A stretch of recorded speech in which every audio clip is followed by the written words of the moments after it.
नमस्कार दोस्तों, हम स्टडी करेंगे पीजीटी कॉमर्स हरियाणा के एग्जाम के लिए जो प्रेस्क्राइब्ड सिलेबस है उसके अकॉर्डिंग आज अकाउंटिंग वाला पार्ट डिस्कस करेंगे। इससे पहले दो वीडियोज में हम मैनेजमेंट वाला पार्ट डिस्कस कर चुके हैं ऑलरेडी। ऐसे ही अकाउंटिंग के भी दो पार्ट बने हैं।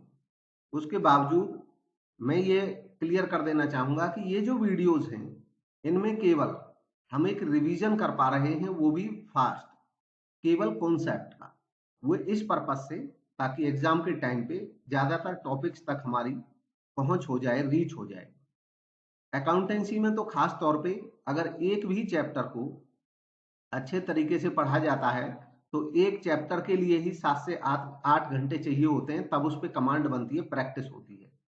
तो ये 1-1.5 घंटे के वीडियो में इतना सब तो संभव होता नहीं है, बट इसमें हम कोशिश करेंगे ज्यादातर टॉपिक्स को टच करने की और उनके कॉन्सेप्ट पे डिस्कस करने की। चैप्टर वाइज वीडियोस भी, आप अलग कोई पर्टिकुलर चैप्टर आपको क्लियर करना है, कोई टॉपिक क्लियर करना है, तो आप उसको हमारे चैनल पे भी देख सकते हैं और अन्य भी बहुत सारे चैनल है। उसका तरीका होता है कि आप जिस टॉपिक को पढ़ना चाहते हैं आप उसको सर्च करिए और उस पर आपको बहुत सारे वीडियोस मिल जाएंगे। जैसे आप डेप्रिसिएशन पे ही ज्यादा पढ़ना चाहते हैं, कॉस्ट पे ही ज्यादा पढ़ना चाहते हैं, हमारे ही कॉस्ट पे 4-5 वीडियोस हैं अलग से, कॉस्ट अकाउंटिंग के, तो आप ये चीजें देखेंगे तो वहां से क्लैरिटी ज्यादा आएगी। अभी हम रिवीजन के लिए डिस्कस कर रहे हैं, तो स्टार्ट करते हैं। Financial accounting and financial statement analysis. इसमें ऐसे तो पूरे कॉमर्स के वीडियोस हमारे मोर देन 100 एक सीरीज में है और अराउंड 50 के करीब एक जो कॉमर्स की बुक है उसके वीडियोस हैं, तो वहां पे एक कंप्लीट कवरेज है। बट इसमें हम फास्ट रिवीजन करेंगे और ये जो टॉपिक्स हैं ये हरियाणा का जो प्रेस्क्राइब्ड सिलेबस है उसके हर टॉपिक पे यहाँ पे हम डिस्कशन करेंगे। Financial accounting and financial statement analysis, इसमें सबसे पहले अकाउंटिंग के बारे में डिस्कस करते हैं। अकाउंटिंग एक प्रोसेस है जिसमें रिकॉर्ड करते हैं, क्लासिफाई करते हैं, समराइज करते हैं, एनालाइज करते हैं, इंटरप्रेट करते हैं किसी बिजनेस की फाइनेंशियल ट्रांजैक्शंस को और रिपोर्ट करते हैं। उनमें से जो इंफॉर्मेशन इंटरप्रेट होकर के निकली है उसको अकाउंटिंग के यूजर्स को। बुक कीपिंग अकाउंटिंग का ही एक पार्ट है।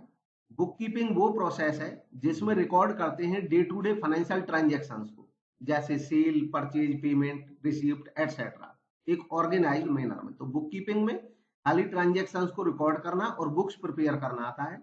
अकाउंटिंग में इन सब के रिकॉर्डिंग के बाद एनालाइज करना, इंटरप्रेट करना, रिपोर्ट करना इंफॉर्मेशन को, ये सब आ जाता है।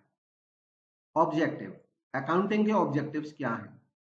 अकाउंटिंग के मेजर ऑब्जेक्टिव्स हैं मेंटेन करना रिकॉर्ड बिजनेस ट्रांजैक्शंस के लिए, प्रॉफिट या लॉस कैलकुलेट करना, फाइनेंशियल पोजीशंस को डिपिक्ट करना, फाइनेंशियल पोजीशन दिखाना बिजनेस की, प्रोवाइड करना अकाउंटिंग इंफॉर्मेशन उसके यूजर्स को। यूजर्स इंटरनल भी हो सकते हैं, एक्सटर्नल भी हो सकते हैं। इंटरनल यूजर वो होते हैं जो संस्था के अंदर रह करके संस्था के लिए डिसीजन लेना चाहते हैं इंफॉर्मेशन के आधार पर, जैसे संस्था की मैनेजमेंट।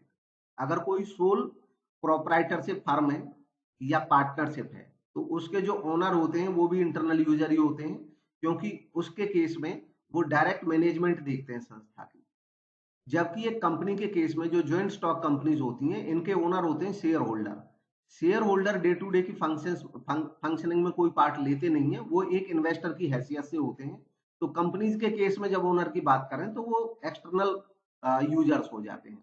इंटरनल और एक्सटर्नल में इतना ही फर्क है कि इंटरनल यूजर उनको कहते हैं जो इंफॉर्मेशन लेकर के संस्था के अंदर की पॉलिसीज बनाने में उनका यूज करते हैं। एक्सटर्नल यूजर वो होते हैं जो संस्था के लिए नहीं बनाते, अपने स्वयं के लिए कोई चीज ढूंढते हैं कि हमें इंफॉर्मेशन मिल गई है, गवर्नमेंट है जैसे वो देखेगी हम टैक्स कैसे लगाएंगे, संस्था पर रूल रेगुलेशन कैसे बनाएंगे, कस्टमर देखेंगे हमको जो रेट मिल रहा है वो सही मिल रहा है कि नहीं मिल रहा है। एम्प्लॉय जब अपने लिए सोचेंगे कि हमारी सैलरी ठीक है कि नहीं है तो वो बाहर ही हो जाएंगे, एक्सटर्नल हो जाएंगे। नेक्स्ट है qualitative characteristics of accounting information. Accounting information की क्वालिटेटिव कैरेक्टरिस्टिक्स, तो क्वालिटेटिव कैरेक्टरिस्टिक्स में ऐसी कैरेक्टरिस्टिक्स जो अकाउंटिंग इंफॉर्मेशन की क्वालिटी के बारे में डिस्कस करती हूँ, जैसे रिलायबिलिटी। तो अकाउंटिंग की फीचर है कि इसमें इंफॉर्मेशन रिलायबल होनी चाहिए ताकि उसके बेस पे कोई डिसीजन लिया जा सके। रेलिवेंस होना चाहिए। रेलिवेंट का मतलब है कि यूजर की नीड के अकॉर्डिंग होनी चाहिए। अंडरस्टैंडेबल, इंफॉर्मेशन ऐसी होनी चाहिए जिसको अंडरस्टैंड किया जा सके, समझा जा सके।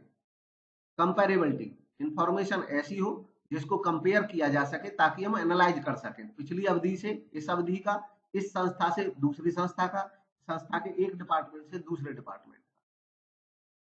नेक्स्ट है accounting principles, accounting concept, accounting standards. तो अकाउंटिंग प्रिंसिपल्स, कॉन्सेप्ट, स्टैंडर्ड्स, इनको हम डिस्कस करेंगे। ये थ्योरेटिकल फ्रेमवर्क का पार्ट बनते हैं अकाउंटिंग का। अकाउंटिंग का थ्योरेटिकल फ्रेमवर्क यानी कि वो फ्रेमवर्क जिसके आधार पे अकाउंटिंग हो पाती है। बात करते हैं अकाउंटिंग प्रिंसिपल्स। अकाउंटिंग प्रिंसिपल्स कहें, अकाउंटिंग कॉन्सेप्ट कहें या अकाउंटिंग कन्वेंशंस कहें, तो वो एक ही है सब के सब। उनमें माइनर केवल टर्मिनोलॉजी के डिफरेंसेस हैं। बाकी जब इनमें हम स्टडी करेंगे तो वही चीज हमें कॉन्सेप्ट भी होते हैं, जैसे accrual concept, accrual principle, accounting का ये पोस्टुलेट, वो एक ही बात आ जाती है। डिस्कस करते हैं एक एक करके।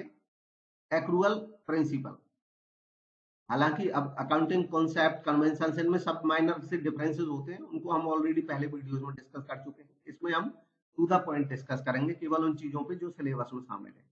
अकाउंटिंग प्रिंसिपल्स में एक्रूअल प्रिंसिपल, अकाउंटिंग का जो एक्रूअल प्रिंसिपल है वो ये कहता है कि अकाउंटिंग ट्रांजैक्शन रिकॉर्ड होनी चाहिए उस अकाउंटिंग पीरियड में जब वो एक्चुअली अकर होती है, ना कि उस पीरियड में जब उसका कैश फ्लो होता है। तो एक्रूअल प्रिंसिपल ये कहता है कि अगर हमने इस साल की सैलरी बनती है 50,000, तो उसमें से चाहे कुछ सैलरी अभी नहीं दी हो हमने, बट पूरी 50,000 खर्च दिखाना पड़ेगा।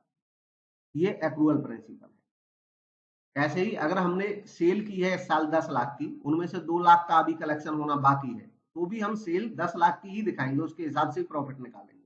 ये एक्रूअल प्रिंसिपल। कंजर्वेटिज्म या प्रूडेंस प्रिंसिपल, कंजर्वेटिज्म या प्रूडेंस का प्रिंसिपल कहता है कि जो प्रोबेबल एक्सपेंसेस या लॉसेज हैं, यानी कि ऐसे खर्चे या हानि जिनकी होने की संभावना है, उनको तो अकाउंट्स में रिकॉर्ड कर लेना चाहिए।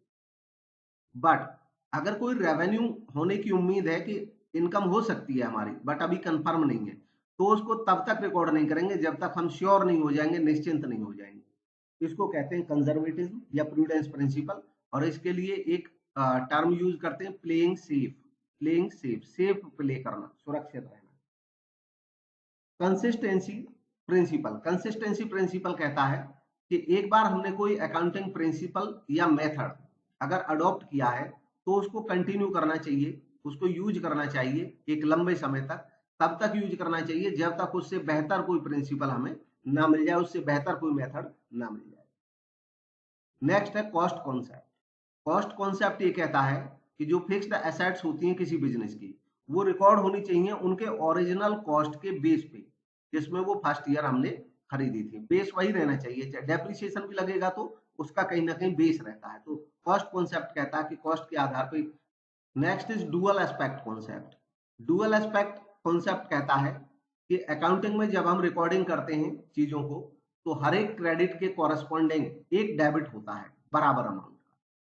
Full disclosure concept, full disclosure concept कहता है कि हर इंफॉर्मेशन रिवील होनी चाहिए, हर इंफॉर्मेशन क्लियर होनी चाहिए, दिखाई जानी चाहिए, जो मटेरियल वैल्यू है जिसकी क्रेडिटर या डेटर्स के लिए। मटेरियल वैल्यू का मतलब है कि जो क्रेडिटर या डेटर के लिए महत्वपूर्ण है, उसको दिखाया जाना चाहिए। इंफॉर्मेशन छुपाव नहीं होना चाहिए महत्वपूर्ण जानकारियों का।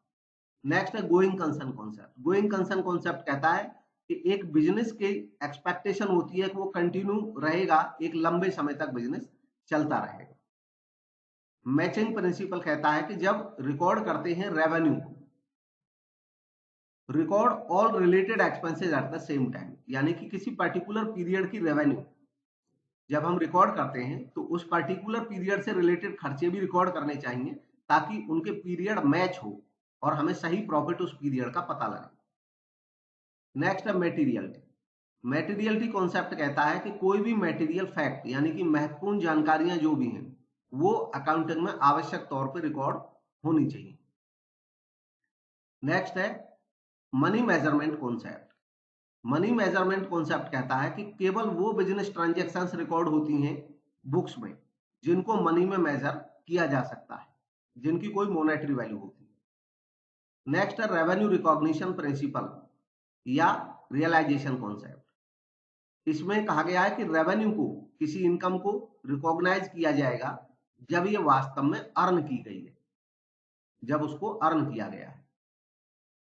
नेक्स्ट है separate entity principle. Separate entity principle कहता है कि अकाउंटिंग के पॉइंट ऑफ व्यू से, अकाउंटिंग के पॉइंट ऑफ व्यू से एक बिजनेस और उसके ओनर अलग अलग एंटिटी होते हैं, इसलिए उनकी ट्रांजैक्शंस को सेपरेट रखना चाहिए। नेक्स्ट टाइम पीरियड प्रिंसिपल, इसको पीरियडिस्टी कॉन्सेप्ट भी कहते हैं। ये कॉन्सेप्ट ये कहता है कि जब अकाउंट्स तैयार किए जाते हैं तो एक पर्टिकुलर पीरियड के लिए किए जाने चाहिए। आमतौर पे 1 साल के लिए अकाउंट्स बनाए जाते हैं, हालांकि आजकल क्वार्टरली अकाउंट्स भी प्रिपेयर होते हैं, ताकि एक पर्टिकुलर पीरियड के बाद हम ये जान सकें क्या प्रॉफिट क्या लॉस हुआ और संस्था की फाइनेंशियल पोजीशन क्या है।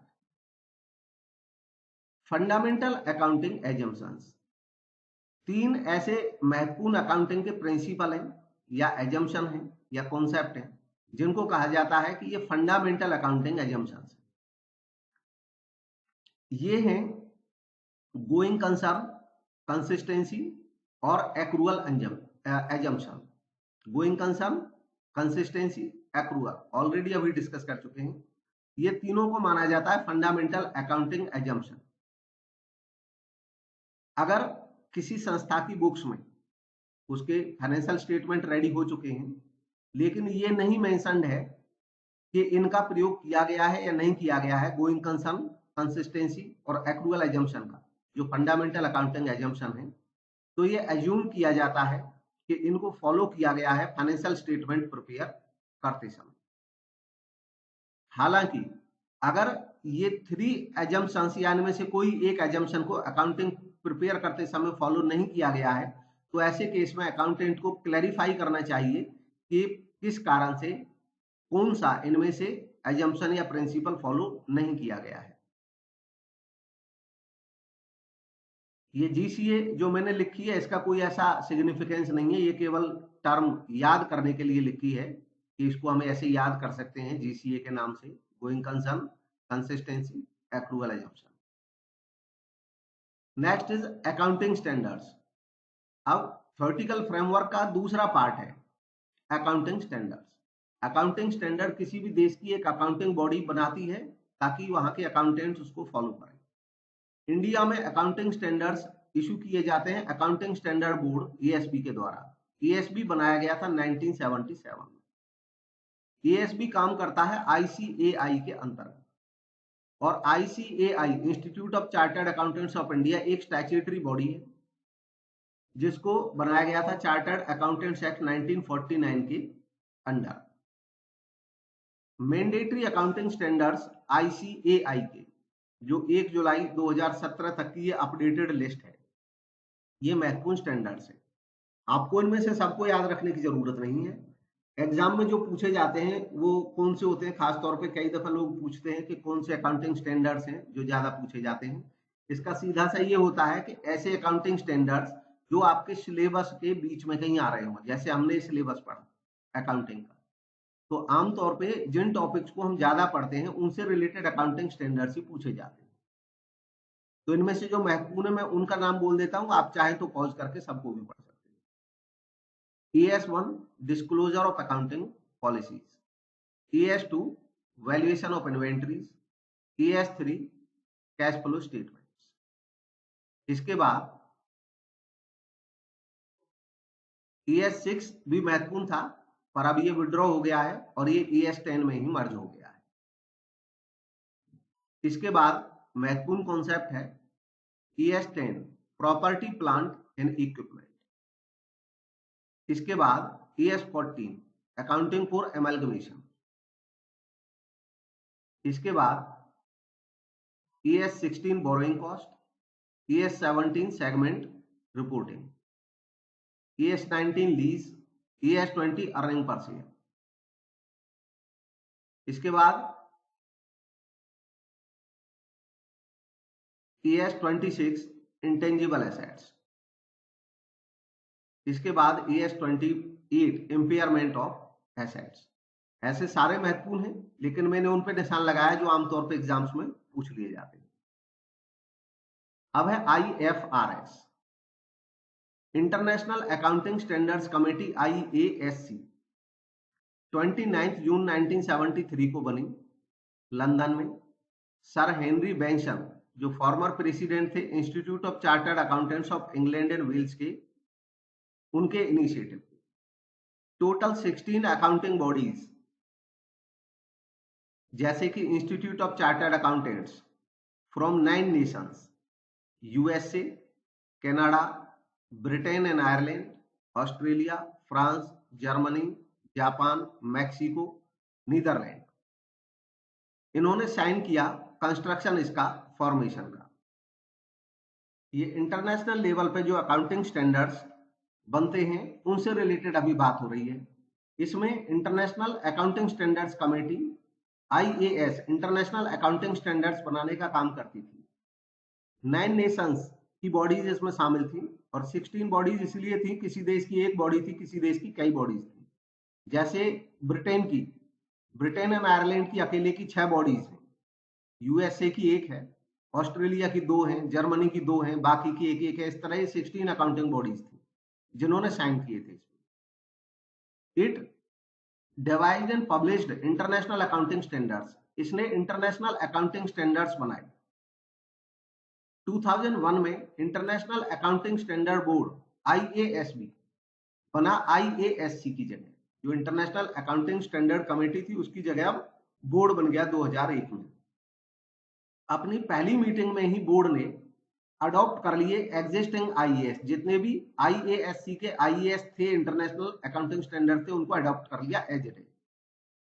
IASB ने कंटिन्यू रखा स्टैंडर्ड्स डेवलप करने का काम, और IASB ने जो स्टैंडर्ड डेवलप किए इंटरनेशनल पे, उनको हम जानते हैं international financial reporting standards, IFRS के नाम से।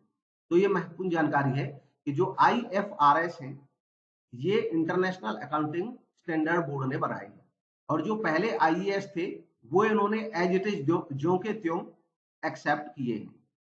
एग्जिस्टिंग IFRS की लिस्ट, अभी जो वर्तमान में IFRS की लिस्ट है वो इस तरीके से है।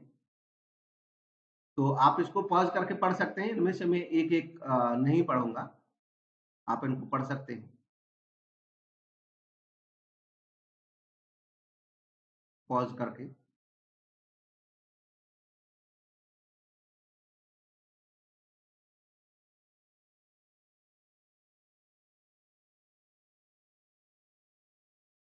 आप इस लिस्ट में एक चीज नोट करेंगे कि इस जो करंट में IFRS की लिस्ट है, यहाँ पे 17 तक IFRS हैं जो बने हैं अभी, और जो पहले IAS हैं वो एज इट इज उन्होंने ज्यों के त्यों यूज करेंगे। नेक्स्ट देखेंगे अब इंड AS, बात आती है इंड AS। तो अभी तक हमने अकाउंटिंग स्टैंडर्ड देखे, इंडिया में जो बिजनेस ऑर्गेनाइजेशन है वो अकाउंटिंग स्टैंडर्ड फॉलो करती हैं। इंटरनेशनल लेवल पे IFRS है।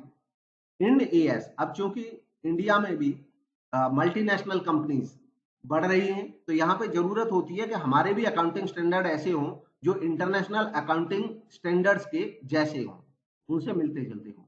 तो इसलिए इंडिया में जो इंड AS है वो ऐसे अकाउंटिंग स्टैंडर्ड्स हैं जिनको कंपनीज एक्ट 2013 में नोटिफाई किया गया है, जो IFRS के कन्वर्स है, यानी कि IFRS के लेवल पे हैं, उनसे मिलते जुलते हैं। इंड AS एप्लीकेबल है उन कंपनीज को जो लिस्टेड है स्टॉक एक्सचेंज पे इंडिया में, जिनका नेटवर्थ 250 करोड़ या उससे ज्यादा है, या जो उनकी सब्सिडरी, होल्डिंग, एसोसिएट या ज्वाइंट वेंचर कंपनीज है। इंड AS ठीक वैसे ही उनका नाम या नंबर है जैसे IFRS है। अंडरलाइंग एजम्पशन इंड AS की है गोइंग कंसर्न एजम्पशन और एक्रूअल एजम्पशन। अब यहाँ पे हम देखेंगे कि जो IFRS है ठीक वैसे ही इंड AS भी है, आप इनको देख सकते हैं आराम से। एक यहाँ पे महत्वपूर्ण क्वेश्चन आता है कि IFRS तो ये संस्थाएं फॉलो करेंगी, IFRS कन्वर्ट जो इंड AS है वो इन संस्थाओं पे होंगे, और जो इस दायरे में नहीं आती हैं वो अभी भी जो इंडिया के अकाउंटिंग स्टैंडर्ड है, ES अकाउंटिंग स्टैंडर्ड्स, वो उनको फॉलो करेंगे। तो ये इनकी लिस्ट है, आप देख सकते हैं एज इट इज है जैसे IFRS की लिस्ट है। Next is cash and accrual basis of accounting. Cash and accrual basis of accounting, accounting के बेसिस में दो महत्वपूर्ण बेसिस हैं। कैश बेसिस अकाउंटिंग का वो बेस है जिसमें अकाउंटिंग उन्हीं चीजों की जाती है, उन्हीं ट्रांजेक्शन्स की जाती है जो कैश में हो, यानी कि कैश रिसीव हुआ है तब नोट करेंगे और कैश एक्सपेंस पे हुए हैं तब रिकॉर्ड करेंगे। ये मेथड काफी सिंपल है, आसानी से इससे अकाउंटिंग बन जाती है। बट बड़ी संस्थाएं जो हैं वो कैश बेसिस पे काम नहीं कर सकती हैं, क्योंकि उनके यहाँ बड़े लेवल पे क्रेडिट बेसिस पे भी ट्रांजेक्शन होती है। आमतौर पे बहुत छोटी संस्थाएं कैश बेसिस पे काम करती हैं। Then accrual basis, accrual basis वो महत्वपूर्ण बेस है अकाउंटिंग का जिसमें रिकॉर्ड करते हैं हम किसी भी रेवेन्यू को जब वो अर्न की गई हो, ऐसे ही एक्सपेंसेस को जब वो इनकर हुए हों। ये नहीं देखा जाता कि वास्तव में कैश दिया है नहीं दिया है, आया है नहीं आया। जब हुआ है कोई खर्चा तो लिखेंगे, जैसे किसी पर्टिकुलर महीने का रेंट ड्यू हो गया, चाहे हमने नहीं दिया है बट वो उसी महीने का रेंट है। ऐसे ही किसी महीने की हमारी सेल, चाहे उसका पैसा नहीं मिला है बट वो उसी महीने की सेल है, तो वो उसी महीने की इनकम मानी जाएगी, ये एक्रूअल बेसिस है। देन हाइब्रिड, हाइब्रिड इन दोनों का एक मिक्सचर है। हाइब्रिड मेथड में आमतौर पे जो रेवेन्यूज होती हैं उनको रिकॉर्ड करते हैं कैश बेसिस पे और एक्सपेंसेस को रिकॉर्ड करते हैं एक्रूअल बेसिस पे। Process of accounting, next process of accounting. तो अकाउंटिंग की प्रोसेस में जो स्टेप शामिल होते हैं, सबसे पहला आइडेंटिफाई करना और मेजर करना बिजनेस ट्रांजैक्शंस को, देन रिकॉर्ड करना, क्लासिफाई करना, समराइज करना, एनालाइज करना, इंटरप्रेट करना और फाइनली कम्युनिकेट करना इसके रिजल्ट्स इंटरेस्टेड यूजर्स को। ये पूरी प्रोसेस है अकाउंटिंग की। इसमें अगर ये देखें कि अकाउंटिंग की प्रैक्टिकल अप्रोच में, तो जो आइडेंटिफाई और मेजर करना होता है ट्रांजैक्शंस को, इसमें वाउचर्स क्रिएट करना आ जाता है, वाउचर्स बनाना। रिकॉर्डिंग करने में प्राइमरी बुक्स प्रिपेयर करना होता है जैसे जर्नल और सब्सिडियरी बुक्स। क्लासिफाई करने में लेजर आ जाता है। समराइज करने में trial balance, P and L account और बैलेंस शीट आ जाते हैं। और एनालाइज करने में पी एंड एल अकाउंट और बैलेंस शीट का एनालिसिस रेशियोज के माध्यम से, कैश फ्लो स्टेटमेंट के माध्यम से, फंड फ्लो स्टेटमेंट के माध्यम से या ट्रेंड एनालिसिस के माध्यम से। इसके बाद एनालाइज करना और इंटरप्रेट करना, एनालाइज और इंटरप्रेट लगभग साथ साथ चलता है। जब हम एनालाइज कर रहे होते हैं तो उसके बाद एनालिसिस के बाद जो हमारा व्यू पॉइंट बनता है उसको हम रेडी करते हैं अपने पॉइंट ऑफ व्यू को, वो इंटरप्रेट कहलाता है। और उस व्यू पॉइंट के अकॉर्डिंग हम रिपोर्ट राइटिंग करते हैं, देन कम्युनिकेट करते हैं इंफॉर्मेशन को इंटरेस्टेड यूजर्स को रिपोर्ट्स के फॉर्म में, रिपोर्ट जनरेट करके उनको तैयार करना। वाउचर, वाउचर क्या होता है? वाउचर ऐसा डॉक्यूमेंट होता है जो एविडेंस होता है किसी ट्रांजैक्शन का। इसको हम सोर्स डॉक्यूमेंट भी कह सकते हैं, वाउचर भी कह सकते हैं। वाउचर भी दो तरीके के होते हैं। एक वाउचर कई तरीके के हो सकते हैं अलग अलग बेसिस पे, आमतौर पे दो तरीके के हो सकते हैं। एक होते हैं अकाउंटिंग वाउचर्स और दूसरे होते हैं सोर्स वाउचर्स। जो अकाउंटिंग वाउचर्स होते हैं ये ऐसे वाउचर होते हैं जो प्रिंटेड फॉर्मेट में होते हैं और जिस संस्था में अकाउंटिंग हो रही होती है वो अपना एक फॉर्म प्रिपेयर करके रखती है। जैसे ही कोई ट्रांजेक्शन वो रिकॉर्ड करते हैं तो अपने इस वाउचर में वो रिकॉर्ड करते हैं, इसमें वो लिखते हैं डेबिट क्या होगा, क्रेडिट क्या होगा। दूसरे जो सोर्स वाउचर होते हैं ये एविडेंस होते हैं किसी ट्रांजैक्शन के, जैसे कहीं पे हमने कोई पेमेंट करी, रिसिप्ट मिली, कोई बिल है, कोई मीमो है, ये सब सोर्स वाउचर्स होते हैं। नेक्स्ट है ट्रांजैक्शन। ट्रांजैक्शन का मतलब किसी भी ऐसी फाइनेंशियल एक्टिविटीज से होता है या एक्सचेंज से होता है बिजनेस के केस में जो डायरेक्टली अफेक्ट करता है बिजनेस की फाइनेंशियल पोजीशन को, जैसे कि सेल, परचेज, पेमेंट, कोई भी ट्रांजैक्शन जो बिजनेस के किन्हीं दो अकाउंट्स को अफेक्ट करती है वो ट्रांजैक्शन कहलाती है। Then accounting equation, accounting equation या इसको बैलेंस शीट इक्वेशन भी कहा जाता है। Accounting equation double entry system पे बेस्ड एक अप्रोच है, एक इक्वेशन है, एक मैथमेटिकल एक्सप्रेशन है। और वो एक्सप्रेशन है इस चीज का कि चाहे कोई भी ट्रांजैक्शन हो, बिजनेस में जो अल्टीमेट इंपैक्ट होता है वो ये होता है कि बिजनेस की एसेट्स हमेशा बराबर होंगी लायबिलिटीज के और कैपिटल के। एक्चुअल में जो एसेट होती हैं इसका मतलब होता है यूज, ऑफ फंड्स, जो फंड्स हमारे पास आ रहे हैं उनका यूज, और लायबिलिटीज और कैपिटल जो होते हैं इनको कहा जाता है सोर्स ऑफ फंड, यानी कि फंड आया कहां से। तो ये हमेशा बराबर होते हैं। हमारे पास जो सोर्स है जहां से पैसा आया, जितना आया वो हमने कहीं यूज करा, ये दोनों बराबर होने चाहिए। यही अकाउंटिंग की डुअल अप्रोच भी है। ओरिजिनल अकाउंटिंग इक्वेशन में हम एसेट बराबर लिखते हैं लायबिलिटीज को, कैपिटल को। कैपिटल को बोला जाता है ओनर्स इक्विटी, ओनर्स इक्विटी इसको बोला जाता है। लायबिलिटीज को बोलते हैं क्रेडिटर्स इक्विटी, क्रेडिटर्स इक्विटी। और जो एसेट होता है इसको बोल देते हैं टोटल इक्विटी, इक्वेशन अप्रोच में। ये ओरिजिनल इक्वेशन है। इससे दो इक्वेशन डराइव होती हैं। लायबिलिटीज बराबर हो जाएगी अगर एसेट्स में से माइनस कर दें कैपिटल, और कैपिटल हो जाएगी अगर एसेट में से माइनस कर दें liabilities. Now rules of debit and credit. अब डेबिट और क्रेडिट के रूल क्या हैं? तो पहली बात, डेबिट और क्रेडिट क्या है? डेबिट और क्रेडिट एक अकाउंट की दो साइड होती हैं, डेबिट और क्रेडिट, जिनके बेस पे हम ट्रांजेक्शंस को डबल एंट्री सिस्टम में रिकॉर्ड करते हैं। रूल्स ऑफ डेबिट और क्रेडिट। डेबिट और क्रेडिट के रूल्स के लिए एक ट्रेडिशनल अप्रोच है जिसको इंग्लिश या ब्रिटिश अप्रोच भी कहा जाता है। ट्रेडिशनल अप्रोच में जितने भी अकाउंट्स होते हैं उनको पहले तीन टाइप में बांट लिया जाता है, personal account, real account, nominal account. जो पर्सनल अकाउंट है उसमें डेबिट या क्रेडिट किसी चीज को कब करेंगे, तो इसका रूल होता है जो रिसीवर है किसी ट्रांजेक्शन में उसको डेबिट करेंगे और जो गिवर है उसको क्रेडिट करेंगे। रियल अकाउंट के केस में रूल होता है कि जो अकाउंट बढ़ रहा है उसको डेबिट करेंगे, जो कम हो रहा है उसको क्रेडिट करेंगे, यानी कि जो आ रहा है debit what comes in, credit what goes out. और नॉमिनल अकाउंट में जो एक्सपेंसेस और लॉसेज होते हैं उनको डेबिट करते हैं और इनकम और गेन्स को क्रेडिट करते हैं। Now modern approach. Modern approach को अमेरिकन अप्रोच भी कहा जाता है, यूएस अप्रोच भी इसको कहा जाता है। अकाउंटिंग की ये जो अप्रोच है इसमें तरीका ये होता है कि टोटल अकाउंट्स को 5 कैटेगरीज में डिवाइड करते हैं। ऐसे अकाउंट जो एसेट क्लास के होते हैं, ऐसे अकाउंट जो एक्सपेंस क्लास के होते हैं, ऐसे अकाउंट जो कैपिटल होते हैं, ऐसे अकाउंट जो लायबिलिटीज होते हैं, और ऐसे अकाउंट जो इनकम होते हैं। तो ये इन 5 कैटेगरीज में बांट लिया जाते हैं। अब इन 5 कैटेगरीज में भी जो एसेट और एक्सपेंस है इनकी दोनों की नेचर एक जैसी होती है। एक जैसी किस लिए होती है? क्योंकि अगर हम पैसा खर्च करते हैं, अगर हम पैसा खर्च करते हैं और बदले में हमारे पास कोई वैल्यू जनरेट होती है तब हम उसको एसेट बोलते हैं। जैसे हमने फर्नीचर पे खर्च किए 20,000 तो फर्नीचर बन गया, तो ये एसेट है हमारे लिए। एक्सपेंस आमतौर पर रेवेन्यू एक्सपेंसेस को बोलते हैं, लेकिन नेचर इसकी भी एक ही है। इसमें भी हम खर्च करते हैं कुछ और इसमें भी खर्च करते हैं। हमने कुछ खर्च करके फर्नीचर बना लिया, खर्च करके बिल्डिंग बना ली, ये सेट है। हमने रिपेयर कराई, ये एक्सपेंस है। हमने सैलरी पे करी, ये एक्सपेंस है। तो ये दोनों ही खर्चे होते हैं। जो एसेट होते हैं ये कैपिटल एक्सपेंडिचर का रिजल्ट होते हैं, कैपिटल एक्सपेंडिचर का परिणाम होते हैं। इनको कैपिटल एक्सपेंडिचर बोलते हैं एसेट्स को, और एक्सपेंसेस को रेवेन्यू एक्सपेंसेस बोला जाता है। तो ये दोनों ही क्योंकि एक्सपेंस होते हैं इसलिए इनकी नेचर डेबिट और क्रेडिट की एक ही मिलेगी आपको। जब ये बढ़ते हैं तो इनको डेबिट करते हैं और जब ये कम होते हैं तो उनको क्रेडिट करते हैं।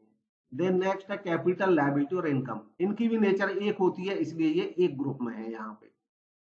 एक जैसी नेचर किस लिए होती है कि जैसे अगर ओनर ने बिजनेस में पैसा लगाया, ओनर ने बिजनेस में पैसा लगाया तो बिजनेस के लिए ये एक लायबिलिटी बन गई है टुवार्ड्स ओनर, क्योंकि बिजनेस इस पैसे को ओनर जब चाहेगा उसको वापस करेगा।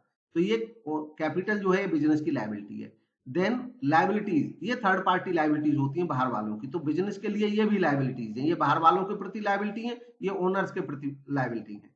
तो लायबिलिटीज का मतलब जो बाहर वालों से फंड लिया वो वापस करना पड़ेगा। और जो इनकम होती है ये भी बिजनेस के लिए एक लायबिलिटी ही होती है।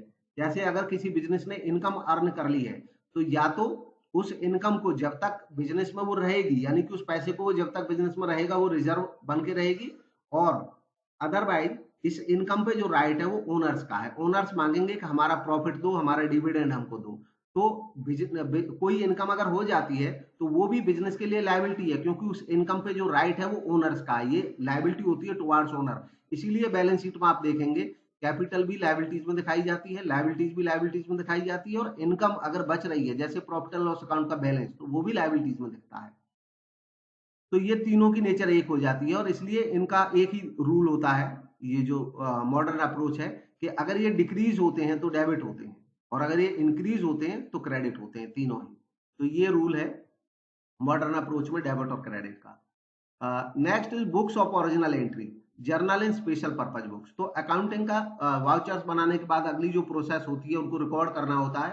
रिकॉर्ड जिन बुक्स में करते हैं उनको बोलते हैं books of journal entry. Books of journal entry भी इनको बोलते हैं और बुक्स ऑफ प्राइमरी एंट्री भी इनको बोलते हैं। इनमें प्राइमरीली एंट्री होती है ट्रांजेक्शन।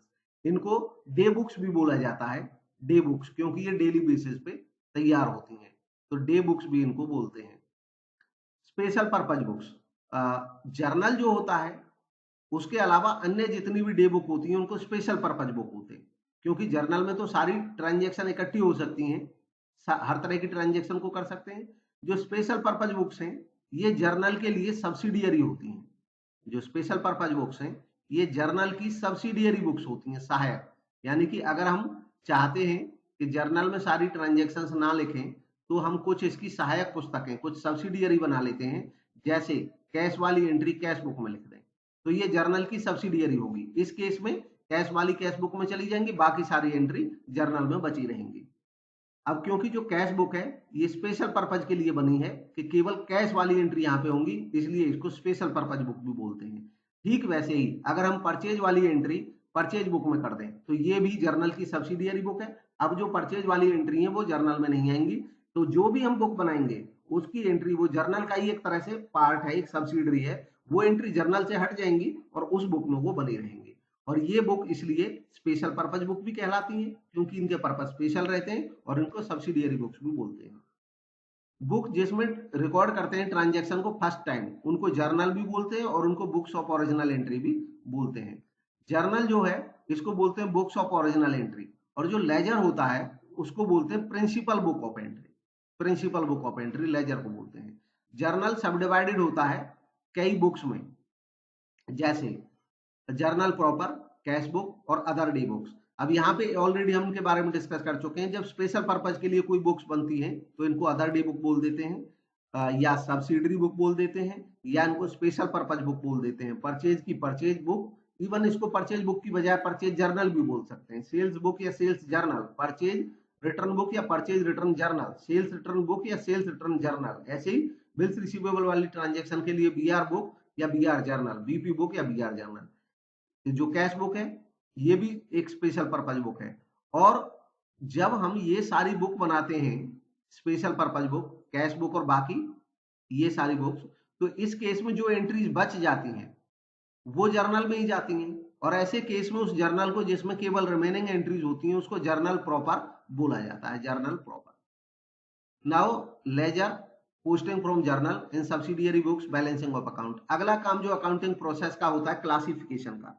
जर्नल में तो हम एक तरफ से डे बाय सारी चीजें रिकॉर्ड कर देते हैं, अब उनको अलग अलग क्लासिफाई करना होता है ताकि एक जैसी ट्रांजेक्शन अलग जगह एक जगह देखें। बैंक वाली बैंक में, कैश वाली कैश में, मशीन वाली मशीन में। तो हर तरह की ट्रांजेक्शन, डेटर वाली डेटर में, क्रेडिटर वाली क्रेडिटर में, तो ऐसी सारी ट्रांजेक्शन एक जगह देखें, ये काम होता है लेजर में। लेजर में हर एक आइटम के लिए एक अलग अकाउंट बनता है। तो ये जो लेजर होता है इसमें करते क्या है, जर्नल और सब्सिडरी बुक्स में जो चीजें रिकॉर्ड हो चुकी हैं उनको यहां से जब लेजर में ले जाते हैं तो इस प्रोसेस को बोलते हैं पोस्टिंग। इसको पोस्टिंग बोलते हैं। इसके बाद लेजर में पोस्ट करने के बाद सारे जब अकाउंट्स बनते हैं, ये फॉर्मेट है लेजर का कि जैसे हम कोई भी अकाउंट बनाएंगे, मान लो मशीन अकाउंट बनाएं तो मशीन में डेबिट में, मशीन जब बढ़ेगी तो डेबिट में आएगी। जैसे टू कैश अकाउंट, अगर कैश परचेज करिए, किसी पार्टी से खरीदी है तो टू वेंडर्स अकाउंट। अगर उसमें कोई डेप्रीशिएशन लगेगा तो बाई डेप्रीशिएशन से उसकी कीमत कम हो जाती है। अगर बिकती है मशीन तो बाई कैश, अगर कैश में बेचेंगे तो लिख दिया जाएगा। तो ऐसे ही बचा हुआ बैलेंस यहाँ पे लिखा जाता है। बैलेंसिंग करते हैं उसको बैलेंसिंग बोलते हैं। बैलेंसिंग में जैसे मान लो मशीन का जो डेबिट बैलेंस था वो 1 लाख आ गया और जो क्रेडिट साइड में हमें दिख रहा है वो केवल 20,000 दिख रहा है, तो इसका मतलब अब यहाँ पे बैलेंस बचेगा, जो बैलेंस बचेगा उसको 80,000 यहाँ पे लिख दिया जाएगा। टोटल में एक जैसी अमाउंट दोनों तरफ रहती है।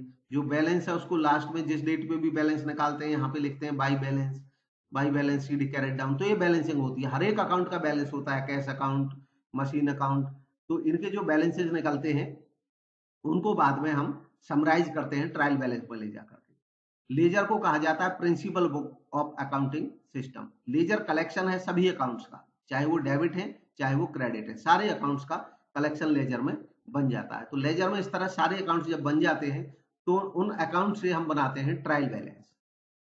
ट्रायल बैलेंस क्या होता है?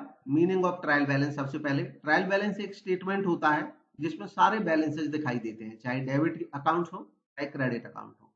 ट्रायल बैलेंस बनाने का जो पर्पज होता है वो होता है एक तो अर्थमेटिकल एक्यूरेसी एसरटेन करना लेजर अकाउंट्स की, क्योंकि जैसा लेजर अकाउंट में हमने देखा कि हर एक अकाउंट वहां पे अवेलेबल होता है, या तो डेबिट बैलेंस होता है या तो क्रेडिट होता है। जब सारे बन जाते हैं तो हमें डेबिट साइड और क्रेडिट साइड ट्रायल बैलेंस में दिख जाती है कि टोटल डेबिट कितना है और टोटल क्रेडिट कितना है।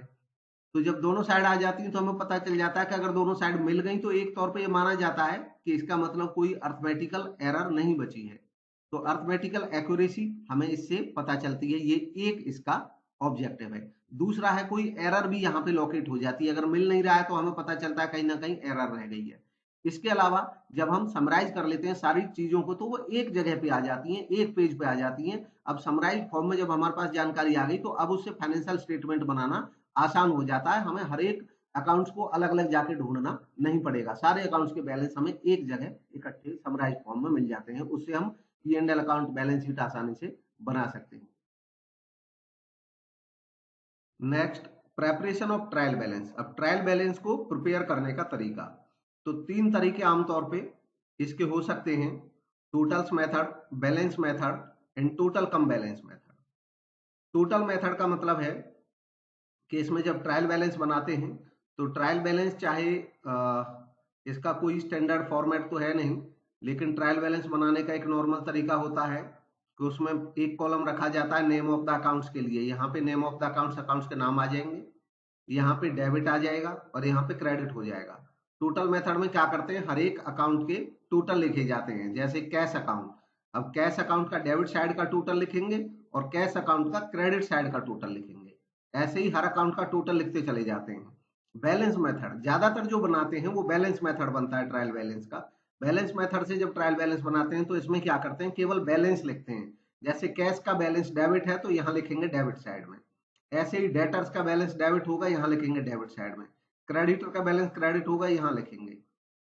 Total come balance method, total come balance method in दोनों का एक कंबाइंड फॉर्मेट बन जाता है जिसमें 4 कॉलम रखे जाते हैं डेबिट और क्रेडिट के ही। पहले जो 2 कॉलम होते हैं वो टोटल के लिए हो सकते हैं, डेबिट टोटल क्रेडिट टोटल, और अगले 2 कॉलम होते हैं वो बैलेंस के लिए, डेबिट बैलेंस और क्रेडिट बैलेंस। बाकी इसका बहुत ज्यादा कोई रिलेवेंस है नहीं, इतना ही, मतलब किसी कॉम्पिटिटिव एग्जाम में ऐसे बनवा के नहीं पूछे जाते हैं, ये कॉन्सेप्ट इसका पता होना चाहिए। Next is classification of errors, errors का क्लासिफिकेशन।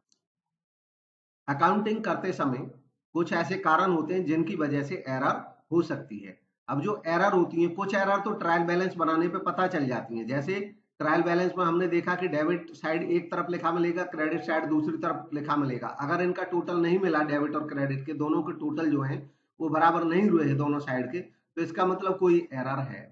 कुछ एरर ऐसी होती है जिसका ट्रायल बैलेंस से भी पता नहीं चलता है। फॉर एग्जाम्पल, कोई कंप्लीट ओमिशन हो गया, किसी ट्रांजेक्शन को हम एकदम लिखना ही भूल गए, तो वो हमें ना डेबिट में मिलेगी ना क्रेडिट में मिलेगी, तो इससे भी पता नहीं चलेगा। तो एरर कैसी भी हो सकती है, चाहे वो ट्रायल बैलेंस से पता चल जाए चाहे ट्रायल बैलेंस से ना पता चले, वो एरर ही होती है। और उनका जब भी पता चलेगा जिस तरीके से, तो उनका एरर्स का रेक्टिफिकेशन करना होता है। तो इसके लिए हमें समझना होगा पहले क्लासिफिकेशन ऑफ एरर, एरर किस किस टाइप की हो सकती है। तो वो भी डिफरेंट टाइप का क्लासिफिकेशन होता है, ये नेवर एंडिंग लिस्ट है, ऐसा नहीं है कि केवल इतने ही टाइप होंगे, इसके अलावा ढेर सारे टाइप की एरर होती है। मोटे तौर पे इन कैटेगरीज में हम बांट सकते हैं। कुछ एरर होती है error of commission, error of commission जो होती है उनको कहा जाता है कि ये कमिट हो गई है। At the time of accounting process these errors have been committed and committed due to wrong posting, may be due to wrong totalling, due to wrong balancing, due to wrong casting, due to wrong recording. तो ये सब जो error होती है इनको error of commission कहा जाता है। नेक्स्ट है error of omission. Error of omission मतलब समथिंग हैज बीन ओमिटेड, कुछ छूट गया है रिकॉर्ड करते समय। और ये भी कंप्लीट ओमिशन हो सकता है, किसी ट्रांजैक्शन को पूरी तरह से छोड़ दिया, हमने सामान खरीदा, सामान तो आ गया हमारे यहाँ, वॉच जो हमें बिल मिला था वो भी हमने लगा दिया फाइल में, लेकिन गलती से हम उसको रिकॉर्ड करना ही भूल गए। दूसरा होता है पार्शियल ओमिशन, कि एक पार्ट लिख गया दूसरा छोड़ गया। ये कब होता है, ये तब होता है, फॉर एग्जाम्पल हम कैश बुक बना रहे थे और कैश बुक में कोई ट्रांजेक्शन हमने एंट्री कर दी, बट कैश बुक से हम पोस्ट करना भूल गए लेजर में, तो कैश का बैलेंस तो हो गया डेबिट, लेकिन जो हमने कैश परचेज किया था, सामान जो आया था, वो परचेज अकाउंट में नहीं गया, या कोई एसेट खरीदी तो उस एसेट अकाउंट में नहीं गया, यानी कि बुक से पोस्टिंग नहीं हुई सही से। तो इस तरह से error of omission, partial omission भी हो सकती है। Error of principle, error of principle तब कहा जाता है कि जब कोई एरर इस तरीके से हुई है कि ना तो कमीशन की प्रॉब्लम है, मतलब कमिट नहीं की है, वो कमीशन के एरर के दायरे में नहीं आती है, कि कोई रॉन्ग टोटल नहीं है, कोई उसका रॉन्ग कैलकुलेशन नहीं है, रॉन्ग कास्टिंग नहीं है, ना ही वो ओमिशन हुआ, मतलब ऐसा भी नहीं कुछ छूट गया है, बल्कि due to lower knowledge of accounting principles accountant had made this error inadvertently. मतलब जो अकाउंटेंट है उसको थोड़ी कम नॉलेज थी किसी पर्टिकुलर प्रिंसिपल की, अकाउंटिंग की, और इस वजह से उससे एक एरर हो गई। फॉर एग्जाम्पल, कि जैसे मशीन परचेज की 50,000 की, तो 50,000 की मशीन लिख दी, और इसके साथ उसने मशीन जब परचेज की तो इस परचेज पे कुछ भाड़ा देना पड़ा, कैरेज देना पड़ा 1,000 रुपए, इसने ये 1,000 रुपए कैरेज अकाउंट में लिख दिया। तो अब ये एरर जो है ये प्रिंसिपल की एरर है, क्योंकि प्रिंसिपल ये होता है, अकाउंटिंग प्रिंसिपल ये कहते हैं, कॉस्टिंग प्रिंसिपल ये कहता है कि जो एसेट आपने खरीदी है, खरीदते समय उस पर जो भी खर्चे हैं वो उसकी कीमत में ही जुड़ जाते हैं। तो वास्तव में हमें मशीनरी ही 51,000 की यहाँ पे दिखा देनी चाहिए थी। आमतौर पे ये कैपिटल और रेवेन्यू को लेकर के ये एरर्स होती हैं। नेक्स्ट है कंपनसेटिंग एरर। कंपनसेटिंग एरर जैसा नाम से पता चलता है, इस एरर की ऐसी नेचर होती है कि जो इस तरीके से एरर होती है, कमिट होती है, ये कमिट होती है ये एरर भी, बट इसकी नेचर थोड़ी एक्स्ट्रा ये हो जाती है कि दो एरर होती हैं एक साथ में, और वो दो एरर इस तरीके से होती हैं कि एक एरर दूसरी एरर के प्रभाव को नलीफाई कर देती है, उसको खत्म कर देती है। ऐसी एरर्स को कंपनसेटिंग एरर्स कहा जाता है। Next is suspense account. अब जब ट्रायल बैलेंस बनाते हैं तो बहुत सारी एरर वहां से पता चल जाती हैं, कुछ नहीं पता चलती हैं। जब ट्रायल बैलेंस हम बनाते हैं और मान लीजिए बनाने के बाद हमें देखा कि डेबिट साइड का टोटल अलग है, क्रेडिट साइड का टोटल अलग है, और हमने ट्राई कर लिया एरर ढूंढने का, उसके बाद भी हमें एरर मिल भी नहीं रही है किसी कारण से, तो क्या करेंगे कि जो साइड कम हो रही है, जैसे डेबिट साइड में मान लो 1,000 रुपीज हमें कम पड़ रहे हैं, तो हम क्या करेंगे, डेबिट साइड में सस्पेंस अकाउंट में इन 1,000 रुपीज को लिख देंगे।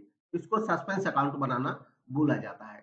अगर ट्रायल बैलेंस टैली नहीं करता है तो जो शॉर्टर साइड होती है उसमें सस्पेंस अकाउंट ओपन कर दिया जाता है। बाद में जब वो एरर मिलती है तो उस एरर से सस्पेंस अकाउंट को क्लोज कर दिया जाता है। नेक्स्ट है bank reconciliation statement. Bank reconciliation statement एक ऐसा स्टेटमेंट होता है जो हमें डिफरेंस बताता है पासबुक के बैलेंस में और कैश बुक के बैलेंस में, अगर कोई डिफरेंस है तो। पासबुक होती है, इसको बैंक स्टेटमेंट भी बोल सकते हैं। पासबुक जो होती है ये ऐसी बुक होती है जिसमें बैंक एंट्री करता है। कैश बुक वो बुक होती है जिसमें बिजनेसमैन स्वयं एंट्री करता है। तो बिजनेसमैन जो स्वयं एंट्री कर रहा है और बैंक जिसमें एंट्री कर रहा है, हो सकता है इनमें कुछ कारणों से कहीं पे कोई चीज हो सकता है कैश बुक में ना लिखी जाए जबकि पासबुक में लिख गई हो, कोई ऐसी चीज हो सकती है जो पासबुक में लिख जाए लेकिन कैश बुक में नहीं लिखी गई हो। तो इसके अलावा भी और भी कारण हो सकते हैं, ये मुख्य कारण होते हैं, और इनकी वजह से इन दोनों का बैलेंस मैच नहीं करता है। तो जो अकाउंटेंट होता है वो क्या करता है, वो पूरा एक स्टेटमेंट बनाता है ये फाइंड आउट करने के लिए कि कौन सी ऐसी एरर है जिनकी वजह से ये बैलेंस नहीं मिल रहा है। उस स्टेटमेंट को बैंक रिकॉन्सिलिएशन स्टेटमेंट कहा जाता है। रीजन होते हैं डिफरेंस के या नीड फॉर रिकॉन्सिलिएशन के, क्यों ये किया जाता है रिकॉन्सिलिएशन, डिफरेंस क्यों रह जाते हैं, उसके रीजन हो सकते हैं टाइमिंग डिफरेंस, जैसे कोई ट्रांजेक्शन पर्टिकुलर टाइम तक पासबुक में तो लिख गई है लेकिन कैश बुक में अभी तक वो नहीं लिखी है, या transaction recorded by bank only, कुछ ऐसी ट्रांजेक्शन होती हैं जो केवल बैंक में रिकॉर्ड हुई हैं, कैश बुक में अभी उनकी कोई एंट्री नहीं हुई है। जैसे बैंक ने इंटरेस्ट अलाउ कर दिया तो बैंक तो तुरंत उस इंटरेस्ट की एंट्री कर देता पासबुक में, लेकिन कैश बुक में अभी तक नहीं हुई है। इसके अलावा error and omission made by business और बाय बैंक, या एरर भी हो सकती है, कोई ओमिशन भी हो सकती है बैंक के पार्ट पे भी और बिजनेस के पार्ट पे भी, तो इस वजह से डिफरेंसेस आ सकते हैं। नेक्स्ट है अकाउंटिंग फॉर डेप्रिसिएशन। डेप्रिसिएशन, सबसे पहले डेप्रिसिएशन का मतलब क्या है, तो इसका अगर वर्बल मीनिंग पे जाएं तो डेप्रिसिएशन का मतलब होता है किसी फिक्स्ड एसेट्स की वैल्यू का डिक्लाइन होना, उसकी कीमत में कमी होना। ये कीमत में कमी हो सकती है पैसेज ऑफ टाइम से, समय के साथ साथ कीमत घटती रहती है, और ऑब्सोलेसेंस अप्रचलन की वजह से, कोई फिक्स्ड एसेट अब प्रचलन में नहीं है तो उसकी वैल्यू कम हो जाएगी। डेप्रिसिएशन को हम डिस्क्राइब कर सकते हैं, यह एक परमानेंट, कंटिन्यूइंग और ग्रेजुअल श्रिंकेज है बुक वैल्यू में फिक्स्ड एसेट्स की। फिक्स्ड एसेट्स की बुक वैल्यू परमानेंट बेसिस पे, कंटिन्यू बेसिस पे और लगातार ग्रेजुअल वो कम होती रहती है डेप्रिसिएशन की वजह से। It is based on the cost of the asset. अब डेप्रिसिएशन की जो कैलकुलेशन होती है अकाउंटिंग पॉइंट ऑफ व्यू से, वो हमेशा कॉस्ट ऑफ एसेट के बेस पे होती है and not on its market value के बेस पे नहीं होती है। डेप्रिसिएशन को कहा जाता है कि ये एक एक्सपायर्ड कॉस्ट है या एक्सपायर्ड एक्सपेंसेस है जिसको चार्ज करते हैं against revenue of A given period. For example कोई मशीन हमने खरीदी 50 लाख की और उस मशीन पे सपोज करिए फर्स्ट ईयर हमारा डेप्रिसिएशन लगा 2 लाख का, तो इस 2 लाख को कहेंगे डेप्रिसिएशन, और ये जो 2 लाख है ये एक्सपायर्ड कॉस्ट भी कहलाई जाएगी, ये एक्सपायर हो चुकी है cost. Next is similar terms. Depreciation से मिलती जुलती टर्म है डिप्लेशन, एमोर्टाइजेशन। डिप्लेशन भी एक तरह से डेप्रिसिएशन होता है, लेकिन इसका यूज होता है नेचुरल रिसोर्सेज के एक्सट्रैक्शन के संदर्भ में। जैसे किसी माइन से, किसी क्वारी से हम एक्सट्रैक्ट करते हैं मटेरियल, तो उसकी वैल्यू कम होती चली जाती है माइन की, तो डिप्लेशन वर्ड यूज होता है। एमोर्टाइजेशन वर्ड यूज होता है इंटेंजिबल एसेट के लिए, जैसे patent, copyright, trademark, franchise, goodwill, इनकी वैल्यू में जब कमी आती है तो उसको एमोर्टाइजेशन कहा जाता है।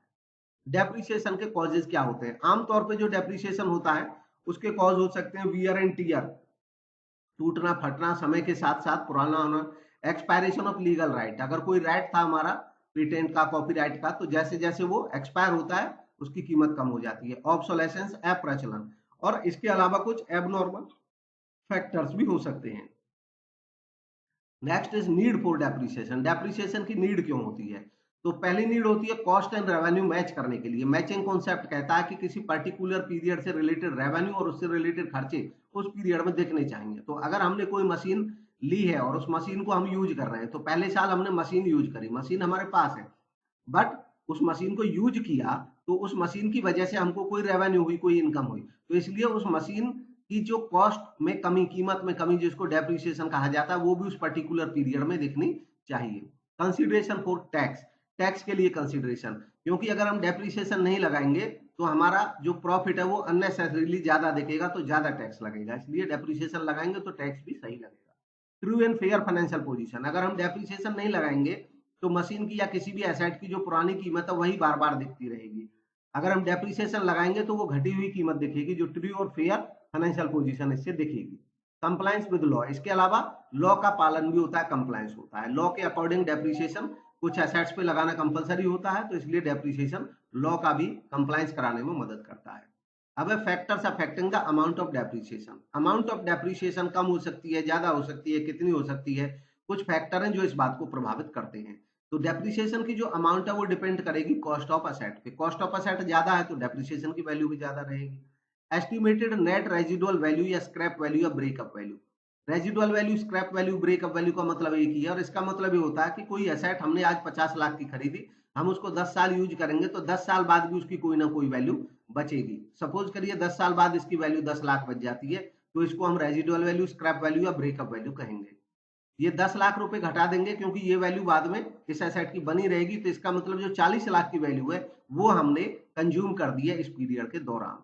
तो आमतौर पर जो डेप्रिसिएशन होता है वो इस कीमत को ही बांट दिया जाता है। अब सपोज करिए 10 साल चलेगी एसेट, तो हमने देख लिया 50 लाख की आज है, 10 साल यूज करने के बाद भी 10 लाख इसकी वैल्यू बची रहेगी, तो 40 लाख की वैल्यू इसकी खत्म हो जाएगी 10 साल के दौरान, यानी कि हर साल 4 लाख वैल्यू इसकी खत्म हो जाएगी। डेप्रिसिएबल कॉस्ट, अगली बात यही, इसको डेप्रिसिएबल कॉस्ट बोलते हैं कि जो कंज्यूम हो जाएगी जो वैल्यू, तो इस पे भी डिपेंड करेगी डेप्रिसिएशन की अमाउंट। इसके अलावा एस्टिमेटेड यूजफुल लाइफ, अभी हमने कहा 10 साल चलेगी एसेट, अगर मान लो ये एसेट केवल 5 ही साल चलती तो 5 साल में ही इसकी वैल्यू 40 लाख कम हो जाती, और 5 साल से जब डिवाइड करते तो हर साल इसकी वैल्यू जो है वो 8 लाख कम हो जाती। तो डेप्रिसिएशन की अमाउंट पीरियड पे भी डिपेंड करती है। Next is method for calculating depreciation amount. अब डेप्रिसिएशन अमाउंट को कैलकुलेट करने के मेथड, एक है straight line method. Straight line method में क्या होता है, हम सीधे सीधे, इसको स्ट्रेट लाइन मेथड भी बोलते हैं, इसको इक्वल इंस्टॉलमेंट मेथड भी बोलते हैं, इसको ओरिजिनल कॉस्ट मेथड भी बोलते हैं, और इसको फिक्स्ड इंस्टॉलमेंट मेथड भी बोलते हैं। ये काफी सिंपल है, इजी है कैलकुलेट करने में। इसमें जो वैल्यू है वो 0 हो जाती है एसेट की, इसमें सेम अमाउंट चार्ज होती है हर साल, और ये सूटेबल होती है उन एसेट्स के लिए जिनकी यूजफुल लाइफ को आसानी से हम एस्टिमेट कर सकते हैं। फॉर एग्जांपल हम कहते हैं कि 50 लाख की हमने एसेट खरीदी और ये 10 साल हम यूज करेंगे, तो हमने कहा कि इस पे हर साल हम 5 लाख डेप्रिसिएशन लगाते रहेंगे, तो क्योंकि हर साल 5 लाख रखेगा, इसलिए इसको हम इक्वल इंस्टॉलमेंट कहेंगे। स्ट्रेट लाइन कहेंगे, सीधी रेखा में डेप्रिसिएशन लग रहा है 5 लाख, और इसको हम ओरिजिनल कॉस्ट करेंगे क्योंकि ओरिजिनल कॉस्ट पे लग रहा है, 50 लाख पे लग रहा है। फिक्स्ड इंस्टॉलमेंट कहेंगे क्योंकि इंस्टॉलमेंट फिक्स्ड है। इसकी कुछ लिमिटेशन है स्ट्रेट लाइन मेथड की कि ये फॉल्टी एजम्पशन है कि सेम अमाउंट हर साल यूज होगी एसेट की। ऐसा संभव नहीं है। वास्तव में जब एसेट एकदम नई होती है तो वो ज्यादा बेनिफिट देती है, तो इसका मतलब उसका यूज ज्यादा होता है। आने वाले वर्षों में उसका यूज उतना नहीं हो पाता है। नेक्स्ट है total amount charge against profit is not uniform through out the life of the asset. अगली बात है कि हम तो एसेट की पूरी लाइफ के दौरान एकदम बराबर अमाउंट चार्ज कर रहे हैं प्रॉफिट से, लेकिन ये भी व्यवहार्य नहीं है क्योंकि पहले के वर्षों में बेनिफिट ज्यादा मिलता है तो अमाउंट भी ज्यादा चार्ज होनी चाहिए। Next is return down value method. इसको रिड्यूसिंग इंस्टॉलमेंट मेथड या डिमिनिशिंग वैल्यू मेथड भी बोलते हैं। इस मेथड में जो बुक वैल्यू है एसेट की वो रिड्यूस होती रहती है लगातार, और उस रिड्यूस होती हुई वैल्यू पे डेप्रिसिएशन कैलकुलेट होता है, इसलिए इसको रिड्यूसिंग बैलेंस मेथड बोलते हैं। जैसे 50 लाख की एसेट थी और मान लो हम इस पे 10% डेप्रिसिएशन लगाते हैं तो पहले साल 5 लाख लगा, 5 लाख के बाद इसकी बुक वैल्यू केवल 45 लाख बची, और इस पे फिर 10% लगाएंगे तो अब हम 4,50,000 लगेगा नेक्स्ट ईयर। तो इस तरह इसकी वैल्यू लगातार घटती चली जाएगी। इसका एडवांटेज है कि ज्यादा रियलिस्टिक है ये स्ट्रेट लाइन की तुलना में, कि वास्तव में पहले साल ज्यादा उसका यूज होता भी है, एसेट की कीमत ज्यादा तेजी से घटती है शुरू में, बाद में उतनी तेजी से नहीं घटती है। ऑलमोस्ट इक्वल बर्डन आता है डेप्रिसिएशन का और रिपेयर एक्सपेंसेस का। होता क्या है कि इसमें साल के शुरू में डेप्रिसिएशन ज्यादा रहता है, बाद में धीरे धीरे कम होता चला जाता है।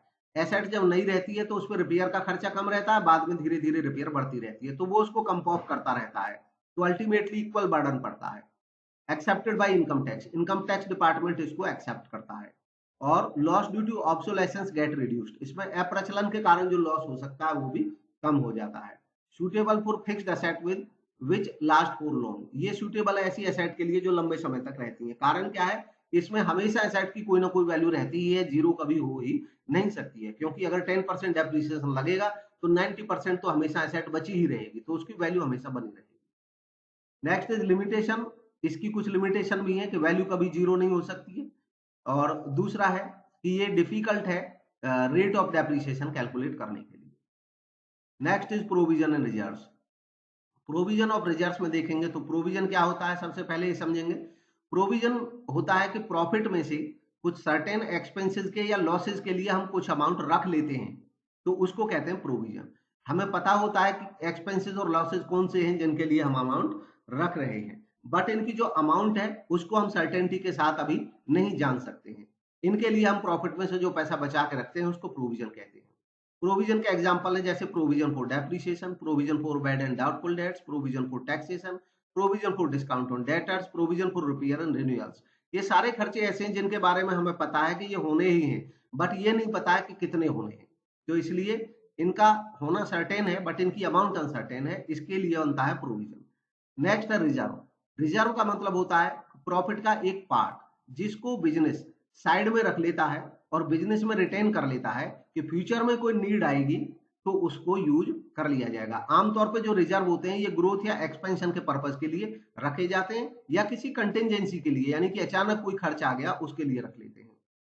तो जो रिजर्व होते हैं इनकी नेचर होती है कि ये जरूरी नहीं है कि होंगे ही खर्चे, प्रॉफिट में से इसलिए बचा के रख लेते हैं ताकि हम ग्रोथ कर पाए, बाद में बिजनेस के लिए यूज कर रहे हैं, अचानक कोई इमरजेंसी कंटेंजेंसी आ जाए तो वहां पे इस पैसे को यूज कर लें। तो ये प्रॉफिट का ही एक पार्ट होता है जिसको हम साइड में रख लेते हैं, इसको बोलते हैं एप्रोप्रिएशन ऑफ प्रॉफिट। प्रॉफिट का ही एक पार्ट हमने रख लिया है, जबकि ये जो प्रोविजन होते हैं ये होते हैं चार्ज अगेंस्ट प्रॉफिट, प्रॉफिट के अगेंस्ट चार्ज है। अगर ये होने हैं तो प्रॉफिट में से ये खर्च होगा ही होगा।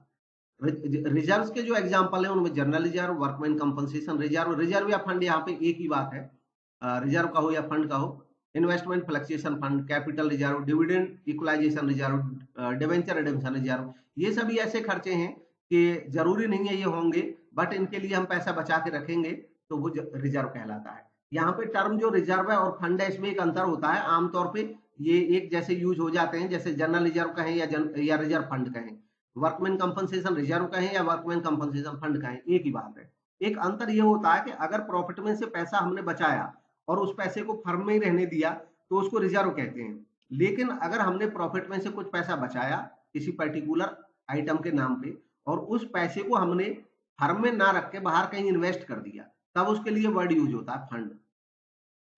Difference between reserve and provision. इन दोनों के अंदर डिफरेंस क्या है? तो प्रोविजन एक चार्ज अगेंस्ट प्रॉफिट होता है, जबकि रिजर्व एक एप्रोप्रिएशन ऑफ प्रॉफिट होता है। अब रिजर्व के भी अलग अलग टाइप हो सकते हैं, जनरल रिजर्व, स्पेसिफिक रिजर्व। ऐसे रिजर्व जो जनरल पर्पज के लिए होते हैं, जिनका कोई स्पेशल पर्पज तय नहीं होता है कि ये किस काम में यूज होंगे, उनको जनरल रिजर्व कहा जाता है, और इसके एग्जाम्पल है जनरल रिजर्व और रिजर्व फंड। स्पेसिफिक रिजर्व होते हैं जब किसी रिजर्व को किसी खास पर्पज के लिए बनाया जाता है, तो उसको स्पेसिफिक रिजर्व बोलते हैं, जैसे dividend utilisation reserve, workman compensation reserve या फंड, इन्वेस्टमेंट फ्लक्चुएशन रिजर्व या फंड, डिवेंचर रिडेम्पशन रिजर्व या fund. Next revenue reserve. Revenue reserve क्या होते हैं? अब कुछ रिजर्व होते हैं जो रेवेन्यू प्रॉफिट्स में से बनाए जाते हैं। रेवेन्यू प्रॉफिट जो बिजनेस अपनी मेजर जो अर्निंग है उनमें से जो कमाता है प्रॉफिट, उसको रेवेन्यू प्रॉफिट कहते हैं। रेवेन्यू प्रॉफिट में से जो रिजर्व बनते हैं उनको रेवेन्यू रिजर्व कहते हैं, और ये रिजर्व फ्रीली अवेलेबल होते हैं डिविडेंड के तौर पे डिस्ट्रीब्यूट करने के लिए। ये जैसे कि general reserve, workman compensation fund, investment fluctuation fund, dividend equalisation fund, debenture redemption reserve. ये जो फंड है चाहे हमें स्पेशल यूज के लिए दिख रहे हो, लेकिन इस स्पेशल पर्पज में अगर यूज हो गए तो ठीक है, और जो पैसा बचा होता है वो सारा का सारा अवेलेबल होता है डिविडेंड के डिस्ट्रीब्यूशन के लिए। नेक्स्ट है कैपिटल रिजर्व। कैपिटल रिजर्व ऐसे रिजर्व होते हैं जो कैपिटल प्रॉफिट्स में से बनते हैं, और इनके एग्जाम्पल हैं जैसे premium on issue of share या डिवेंचर से बना हुआ रिजर्व या fund, profit on sale of fixed asset से बना reserve, profit on redemption of debenture, profit on revaluation of fixed assets and liability, profit prior to incorporation, profit on reissue of forfeited shares. इनसे जो reserve बनते हैं वो capital reserve कहलाते हैं। Importance of reserve. Reserve का महत्व क्या है? तो रिजर्व का महत्व ये होता है, अगर किसी संस्था के पास रिजर्व होते हैं तो फ्यूचर में कोई अचानक इमरजेंसी आ जाए, कंटेंजेंसी आ जाए, तो यूज हो सकता है पैसा। ये स्ट्रेंथन करते हैं फाइनेंशियल पोजीशन को, बिजनेस के को, और इनसे रिडीम कर सकते हैं हम लॉन्ग टर्म लायबिलिटी जैसे डिवेंचर्स वगैरह को। रिडेम्पशन के लिए हमारे पास फंड इकट्ठा हो जाता है। सीक्रेट रिजर्व एक टर्म है, इसका मतलब क्या होता है? सीक्रेट रिजर्व एक ऐसा रिजर्व होता है जो संस्था के वेल्थ को तो बढ़ाता है, बट सीक्रेटली बढ़ाता है, वो बैलेंस शीट में नहीं दिखता है। जो सीक्रेट रिजर्व होते हैं वो किस तरीके से बनते हैं? जैसे under valuation of inventory and stock, यानी कि स्टॉक या इन्वेंट्री जो हमारी है उसकी जो वास्तविक कीमत है वो 50 लाख के बराबर है, लेकिन हम क्या कर रहे हैं, जानबूझ करके उसको अंडर वैल्यू करके उसको 40 लाख ही दिखा रहे हैं। तो वास्तव में जो वैल्यू है वो तो हमारे पास 50 लाख की रखी हुई है, लेकिन हम 40 लाख का ही दिखा रहे हैं। तो एक तरह से ये रिजर्व बन गया जो सीक्रेट है, जिसका किसी को पता नहीं है। वास्तव में जब हमें जरूरत होगी हम इसको बेचेंगे, हम इन्वेंट्री को, तो 50 लाख की बिकेगी। नेक्स्ट है charging capital expenditure to profit and loss account. जानबूझ करके जो पूंजीगत खर्चे हैं उनको P&L अकाउंट से चार्ज कर लें। एक्सेसिव प्रोविजन बनाए डाउटफुल डेट्स के लिए, जरूरत से ज्यादा प्रोविजन। शोइंग करें कंटेंजेंट लायबिलिटी का एक्चुअल लायबिलिटी, कोई लायबिलिटी अभी कंटेंजेंट है लेकिन हमने उसको एक्चुअल की तरह शो कर दिया है, तो इससे ये रिजर्व सीक्रेट रिजर्व बन जाते हैं। नेक्स्ट है bill of exchange. Bill of exchange क्या होते हैं? तो बिल ऑफ एक्सचेंज के संदर्भ में हम पढ़ेंगे पहले हुंडी के बारे में। ये एकदम पुराना फॉर्म है, ट्रेडिशनल फॉर्म है बिल ऑफ एक्सचेंज का ही। इंडिया में क्रेडिट के इंस्ट्रूमेंट के तौर पे एंशिएंट टाइम में जो यूज होते थे ऐसे बिल्स, वो हुंडीज होते थे। उनको उस समय हुंडी कहा जाता था। हुंडीज को इंडियन लैंग्वेजेस में लिखा जाता था। डिफरेंट टाइप की हुंडीज हो सकती हैं। अच्छा, आज के संदर्भ में कोई जानना चाहे तो हम बता दें, क्लियर कर दें कि अब हुंडी जो है वो अलाउड ही नहीं है, क्योंकि हुंडी कोई ऐसा इंस्ट्रूमेंट नहीं है जिसको नेगोशिएबल इंस्ट्रूमेंट एक्ट के तहत मान्यता हो। तो अब इनको मान्यता नहीं है, इसलिए आपको ये मिलेंगी भी नहीं, ऑर्गेनाइज फॉर्म में नहीं मिलेंगी। इनके जो संदर्भ है, रेफरेंस है, वो भी हमको एंशिएंट इंडिया से ही मिलेंगे, और इसलिए इनके जो मीनिंग है वो भी एकदम एग्जैक्टली हमें सही सही मिलने मुश्किल होते हैं, क्योंकि अलग अलग एरिया में अलग अलग तरीके से, गुजरात में अलग टाइप के हुंडी बनते थे, उनकी थोड़ी बहुत अलग ट्रेडिशन होती थी। कोलकाता में अलग बनते होंगे, दिल्ली में अलग बनते होंगे, साउथ में अलग बनते होंगे, तो उनमें भी कुछ कुछ अलग अलग टाइप की हुंडी चलते थे, प्रचलन में होने थे, क्योंकि आज के जैसा जो बैंकिंग हमारे पास स्ट्रक्चर है, एनवायरमेंट है, वो पहले नहीं था। लोकल बैंक होते थे, हर आदमी साहूकार अपने आप में एक बैंक की तरह ही काम करता था, तो इसलिए वो डिफरेंट टाइप की चीजें होती थी। फिर भी कुछ जो आमतौर पे हमें पढ़ने को मिलती है उनमें हम देखेंगे सहयोग हुंडी। सहयोग हुंडी ऐसी हुंडी होती है जो एक मर्चेंट दूसरे मर्चेंट पे ड्रॉ करता था।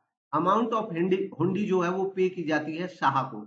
शाह एक रेस्पेक्टेबल या रिस्पॉन्सिबल पर्सन होता है, मैन ऑफ वर्थ, जो बाजार में जिसका नाम होता है।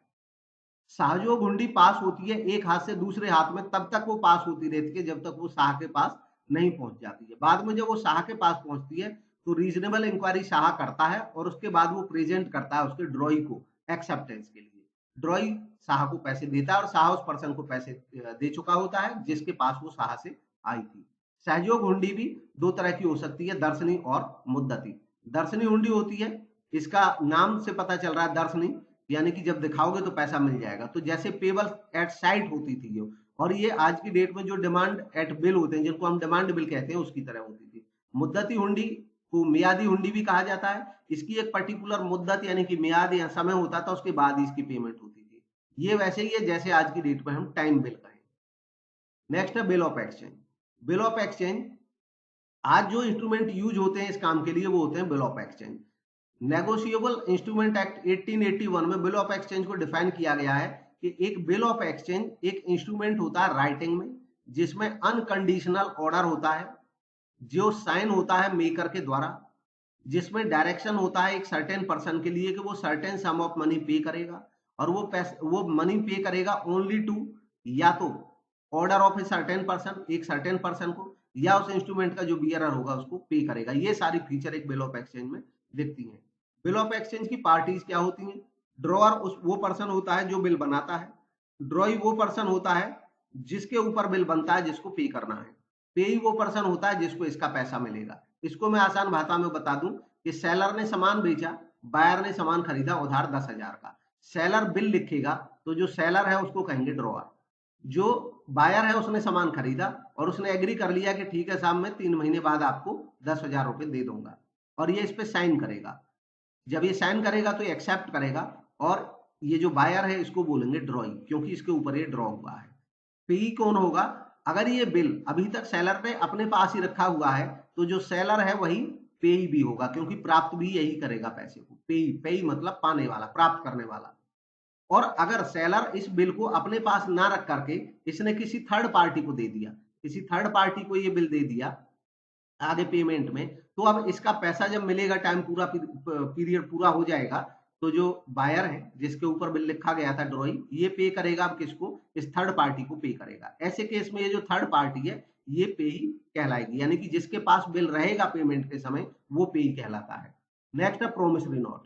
प्रोमिसरी नोट को नेगोशिएबल इंस्ट्रूमेंट एक्ट में डिफाइन किया गया है इस तरीके से कि प्रोमिसरी नोट जो है वो भी एक इंस्ट्रूमेंटल राइटिंग है, लेकिन यहाँ पे क्लैरिफिकेशन किया गया है, क्योंकि ये जो फीचर होती है प्रोमिसरी नोट की हम पढ़ेंगे, ये करेंसी नोट में भी होती है, बट इसी में ये क्लियर किया गया है। ऐसा एग्जाम में एक दफे क्वेश्चन आया हुआ था, क्या प्रोमिसरी नोट हो सकता है कोई करेंसी नोट? तो इसलिए नहीं हो सकता, क्योंकि इंस्ट्रूमेंट एक्ट में क्लियर किया गया है कि ये प्रोमिसरी नोट होता है राइटिंग में, बट बैंक नोट या करेंसी नोट ये नहीं हो सकता है। अब है कंटेनिंग एन अनकंडीशनल अंडरटेकिंग। इसमें एक अनकंडीशनल अंडरटेकिंग होती है, साइंड बाय मेकर, मेकर इस पे साइन करता है, और टू पे a certain some of money, ये साइन करता है मेकर के मैं सर्टेन सम ऑफ मनी पे करूंगा, only to the order of a certain person, या तो सर्टेन पर्सन के ऑर्डर के हिसाब से या उस इंस्ट्रूमेंट के बियरर को।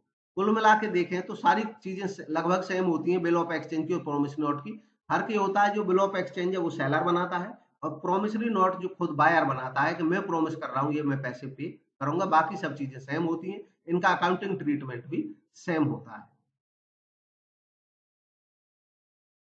अब यहाँ पे दो चीजें महत्वपूर्ण है। According to the Reserve Bank of India, RBI के एक क्लैरिफिकेशन, एक क्लियर इंस्ट्रक्शन दी है कि जो प्रोमिसरी नोट है वो पेएबल टू बियरर नहीं हो सकता, अगर ऐसा होगा तो वो इलीगल होगा। इसलिए कोई promissory note payable to bearer नहीं बनाया जा सकता है। ये आरबीआई की गाइडलाइन है, और इसके ऊपर भी क्वेश्चन आ जाता है, ये महत्वपूर्ण नोट है। नेक्स्ट है a promissory note does not require acceptance. इसको एक्सेप्टेंस की रिक्वायर नहीं होती है, क्योंकि इसको जो बनाने वाला होता है वो खुद वही होता है जिसको पैसा पे करना है, जो पे करने वाला होता है वही इसको बनाता है, इसलिए इसमें एक्सेप्टेंस की कोई रिक्वायरमेंट नहीं होती है। अब प्रोमिसरी नोट की पार्टीज आमतौर पर कितनी होती है, कौन कौन सी होती है? तो दो पार्टी होती है, एक तो मेकर, यही ड्रॉअर होता है, दूसरा ड्रॉई, इसी को पेई कहते हैं। तीसरी पार्टी इसलिए नहीं हो सकती है पेई यहाँ पे, क्योंकि अभी हमने यहाँ पे पढ़ा आरबीआई की गाइडलाइन है कि ये पेबल टू बियरर नहीं हो सकता है। नेक्स्ट है मैच्योरिटी ऑफ बिल। अब बिल की मैच्योरिटी, टर्म मैच्योरिटी का मतलब होता है वो डेट जिस डेट पे बिल ऑफ एक्सचेंज मैच्योर हो जाएगा और वो ड्यू हो जाएगा पेमेंट के लिए। मैच्योरिटी की डेट जब निकालते हैं तो उसमें 3 दिन जोड़ दिए जाते हैं, जिनको डेज ऑफ ग्रेस कहा जाता है। और ये 3 दिन जो जोड़े जाते हैं ये नेगोशिएबल इंस्ट्रूमेंट एक्ट की व्यवस्था के अकॉर्डिंग जोड़े जाते हैं। Bill of exchange. अब बिल ऑफ एक्सचेंज दरअसल ये अलग अलग टाइप के भी हो सकते हैं, जैसे बिल ऑन डिमांड या बिल एट साइट। ये वो बिल होता है जिसकी पेमेंट इमीडिएटली दिखाने पे होती है, इसमें कोई ग्रेस पीरियड अलाउड नहीं होता है, जो 3 दिन का ग्रेस है वो इसमें अलाउड नहीं रहता है। नेक्स्ट है बिल आफ्टर डेट। ये पेबल होता है आफ्टर फिक्स्ड पीरियड, जो कैलकुलेट किया जाता है from the date of drawing of the bill, और ग्रेस पीरियड इसमें अलाउड होता है। इसको बिल आफ्टर डेट बोलते हैं। यानी कि जो अगर मान लो 3 महीने का है या 2 महीने का है, तो जो 2 महीने या 3 महीने कैलकुलेट होंगे वो बिल ड्रॉ करने की डेट से कैलकुलेट किए जाएंगे। तीसरा होता है bill after site, payable after fixed period. तो ये भी फिक्स्ड पीरियड के बाद दिया जाता है, लेकिन इसका जो पीरियड कैलकुलेट किया जाएगा 2 महीने या 3 महीने, ये कैलकुलेट किया जाएगा डेट ऑफ एक्सेप्टेंस से। जिस दिन एक्सेप्ट हुआ है बिल उस दिन से कैलकुलेट होगा। इसमें भी कोई भी ग्रेस पीरियड अलाउड नहीं होता है। अब जानकारी के लिए आमतौर पर जब हम न्यूमेरिकल क्वेश्चंस करते हैं तो कोई ऐसी स्पष्ट जानकारी रहती नहीं है किस टाइप का बिल है, और उसको हमेशा ये बिल आफ्टर डेट की तरह हम कैलकुलेट करते हैं बाय नेचर, नेचुरली, यानी कि जिस दिन बना है उस दिन से कैलकुलेट करते हैं पीरियड। नेक्स्ट है discounting of bill. Discounting of bill का मतलब होता है कि एक बिल को एनकैश कराना बैंक से। जैसे हम सेलर हैं, हमको बिल मिल गया, हमारे एक्सेप्ट कर लिया हमारे ग्राहक ने, को वो 3 महीने बाद 10,000 रुपये हमें दे देगा। अब हमें जरूरत पड़ गई पैसे की, तो हम बैंक के पास गए, बैंक को हमने कहा कि इस बिल को आप रख लो और हमें पैसे दे दो, और आपको हमारा जो ग्राहक है वो 3 महीने बाद पैसे दे देगा। बैंक इस पे कुछ अमाउंट काटेगा अपनी इनकम के लिए, जो अमाउंट काटेगा उसको डिस्काउंट कहेंगे और बाकी पैसा हमें दे देगा। इसी प्रोसेस को डिस्काउंटिंग कहा जाता है। नेक्स्ट है एंडोर्समेंट ऑफ बिल। जब हम बिल को यूज करें किसी पेमेंट में, जैसे हमारे पास हमारे ग्राहक से बिल आ गया 10,000 का, 3 महीने बाद पैसे मिलेंगे हमको पता है, लेकिन हमें कहीं से सामान खरीदना था, हमने अपने क्रेडिटर को या ड्रॉअर को वो पेमेंट कर दिया कि ये लो 3 महीने बाद हमें पैसे हमारा ग्राहक देगा, वो आपको दे देगा सीधे पैसे। तो इस प्रोसेस को कहा जाता है एंडोर्समेंट करना। एक पार्टी किसी और पार्टी को दे देती है बिल को। डिसऑनर ऑफ बिल का मतलब होता है पेमेंट ना होना। नोटिंग चार्जेस, ये नोटरी पब्लिक जो होता है उसकी फीस होती है। नोटिंग चार्जेस क्या होते हैं, कब अस्तित्व में आते हैं कि जब पेमेंट का समय आता है तो कई दफे जिसको पेमेंट मिलनी है, यानी कि जो होल्डर होता है बिल का, वो उस बिल को भेजता है पब्लिक नोटरी के पास, और पब्लिक नोटरी अपने यहाँ उसकी नोटिंग करके बिल की इंफॉर्मेशन दर्ज करके हमारे उस पर्सन को भेजता है जिसको इसकी पेमेंट करनी है कि भाई ये पेमेंट का टाइम हो चुका है, आप उसकी पेमेंट करिए। ऐसे केस में नोटरी अपना कुछ चार्ज लेता है जो नोटिंग चार्जेस कहलाता है। रिन्यूअल ऑफ द बिल, अगर समय से पहले बिल की पेमेंट नहीं हो पाती है तो वो ओल्ड बिल कैंसिल कर दिया जाता है और एक फ्रेश बिल निकाला जाता है, जिसको रिन्यूअल ऑफ बिल कहते हैं। Retiring of the bill. Retiring of the bill का मतलब होता है पेमेंट समय से पहले हो जाना, यानी कि जिस पार्टी को पेमेंट करनी है वो 1 महीने पहले ही हमारे पास आ गया कि भाई मेरे पास पैसे अभी अवेलेबल हैं, मैं अभी ये पैसे दे देता हूँ, हम कुछ डिस्काउंट दें, रिबेट दें, वो अलग चीज है, लेकिन इसको रिटायर बोला जाएगा जब समय से पहले इसकी पेमेंट मिल जाती है। Accommodation bill. एकोमोडेशन बिल होते हैं कि जो बिल ऑफ एक्सचेंज के फॉर्म में बिल बनाते हैं बिजनेसमैन, लेकिन वो एक्चुअल में सेल परचेज के लिए या अपने ड्रॉ ड्रॉई के लिए नहीं होते हैं, बल्कि वो ऐसे होते हैं कि अपने फ्रेंड्स की या हेल्प करने के लिए। जैसे हमारे फ्रेंड को 50,000 रुपए की जरूरत थी, उसने कहा मुझे जरूरत है, हमने कहा कि हमारे भी पास नहीं है, पर एक तरीका है, हम बिल लिखते हैं, आप एक्सेप्ट करो, ये बिल बन जाएगा, बैंक से इसको बना लेंगे, आपको पैसे मिल जाएंगे। एकोमोडेशन बिल इनको कहा जाता है। नेक्स्ट है NPO, not for profit organisation. NPO ऐसी ऑर्गेनाइजेशंस को कहा जाता है जो सोसाइटी के वेलफेयर के लिए काम करती हैं। ये चैरिटेबल इंस्टीट्यूशंस होती हैं जिनका कोई प्रॉफिट मोटिव नहीं होता है। इनके भी फाइनल अकाउंट्स बनते हैं, और इनके जो फाइनल अकाउंट्स होते हैं वो होते हैं receipts and payment account, income and expenditure account और बैलेंस शीट। जो रिसीट्स एंड पेमेंट अकाउंट है वो कैश बेसिस पे बनता है, जो इनकम एंड एक्सपेंडिचर अकाउंट है वो एक्रूअल बेसिस पे बनता है, और बैलेंस शीट वैसे ही बनती है जैसे किसी बिजनेस ऑर्गेनाइजेशन की बनती है। इसमें कुछ मेजर स्पेसिफिक टर्म होती हैं जो एनपीओ से रिलेटेड ही खास तौर पे होती हैं, जैसे सब्सक्रिप्शन। सब्सक्रिप्शन वो मेंबरशिप फी होती है, उन लोगों के द्वारा दी जाती है जो किसी नॉट फॉर प्रॉफिट ऑर्गेनाइजेशन के मेंबर होते हैं। ये एनुअल बेसिस पे या मंथली बेसिस पे दी जा सकती है। सब्सक्रिप्शन वो महत्वपूर्ण सोर्स होता है जिससे वो संस्था चल रही होती है। लेगेसी। लेगेसी ऐसी अमाउंट होती है जो किसी डिसीज्ड पर्सन की विल के अकॉर्डिंग किसी संस्था को मिलती है, यानी कि कोई पर्सन अपनी डेथ से पहले कोई वसीयत लिख के चला गया था कि ये मेरा जो प्रॉपर्टी है या ये जो मेरे फंड्स हैं ये इस पर्टिकुलर एनपीओ को दे दिए जाएंगे। तो ऐसे कोई फंड मिलते हैं तो उनको लीगेसी बोला जाता है। Life membership fees, life membership fees, कुछ मेंबर ऐसे होते हैं जो पूरी लाइफ के लिए एक बार में ही पेमेंट कर देते हैं अपनी पूरी फीस की, उसको लाइफ मेंबरशिप फीस कहा जाता है।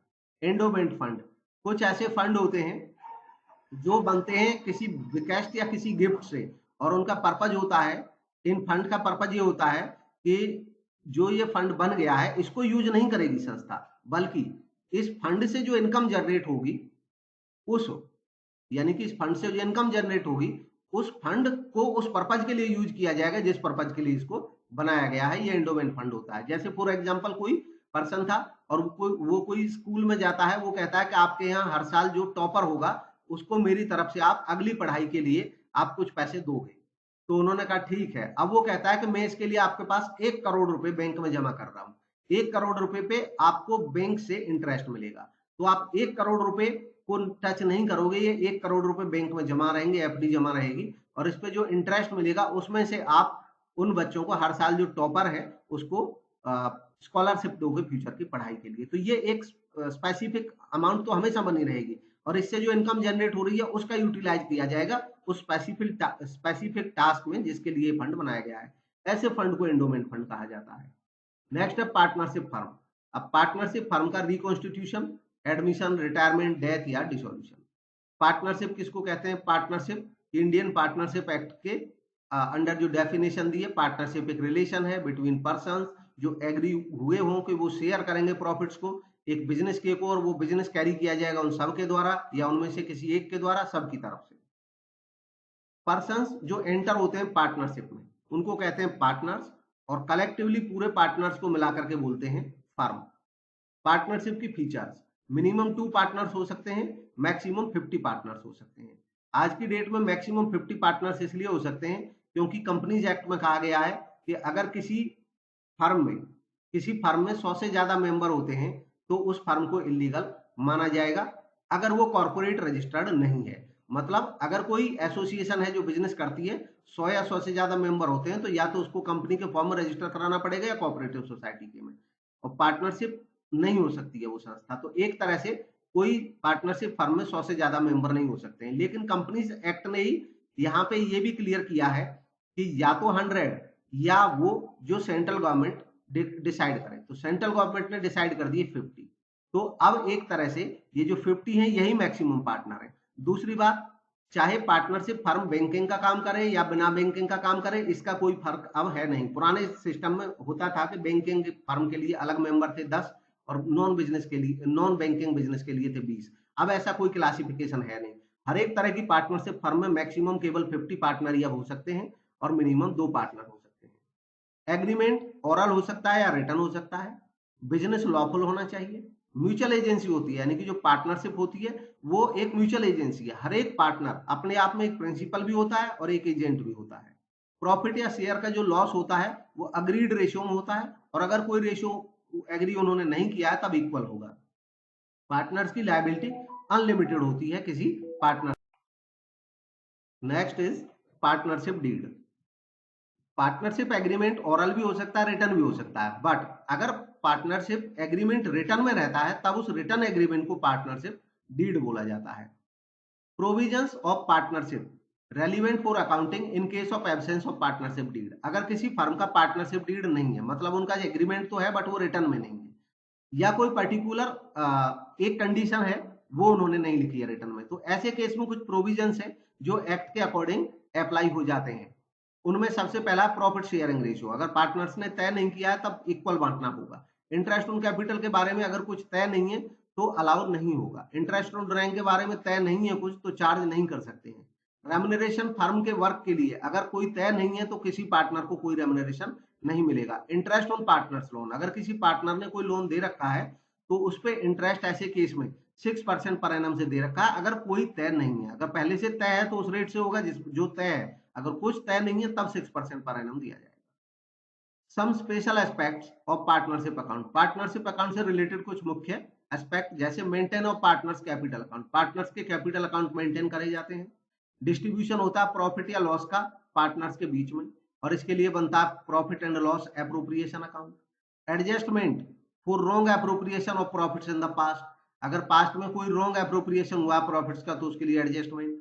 Reconstitution of partnership firm, firm का रिकॉन्स्टिट्यूशन। रिकॉन्स्टिट्यूशन का मतलब होता है कि जो पार्टनरशिप फर्म है अगर उसकी टर्म एंड कंडीशंस में कुछ चेंज हो रहा है, वो चेंज किसी के एडमिशन की वजह से हो सकता है, रिटायरमेंट की वजह से हो सकता है, डेथ की वजह से हो सकता है, या सिंपली रेशियो चेंज अगर हो रहा है तो उसकी वजह से भी हो सकता है, चेंज इन रेशियो की वजह से हो सकता है।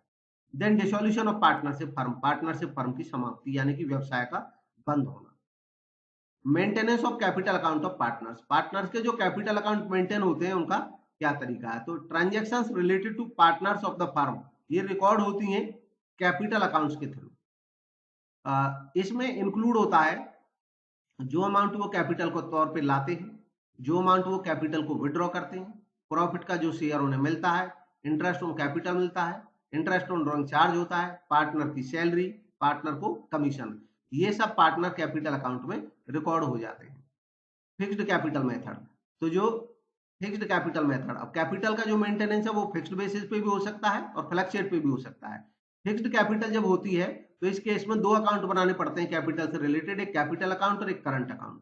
जो कैपिटल अकाउंट होता है इस केस में उसका हमेशा क्रेडिट बैलेंस ही रहेगा, क्योंकि इस कैपिटल अकाउंट में केवल जो अमाउंट उसने कैपिटल के तौर पे लगाई है या तो वो देखेगी, या कैपिटल में से कुछ विड्रॉ कर लिया तो वो देखेगा। पार्टनर का जो करंट अकाउंट होता है उसका डेबिट या क्रेडिट कोई भी बैलेंस हो सकता है, क्योंकि क्रेडिट अकाउंट ये सॉरी पार्टनर्स के करंट अकाउंट में केवल जो एडजस्टमेंट्स होती हैं वो दिखाई जाती हैं, यानी कि पार्टनर को कोई प्रॉफिट का हिस्सा मिल रहा है, कोई लॉस उसको हो रहा है, कोई इंटरेस्ट उसको मिल रहा है या इंटरेस्ट उससे चार्ज हो रहा है, ये सब चीजें दिखती हैं करंट अकाउंट में। पार्टनर के कैपिटल अकाउंट का जो फॉर्मेट है वो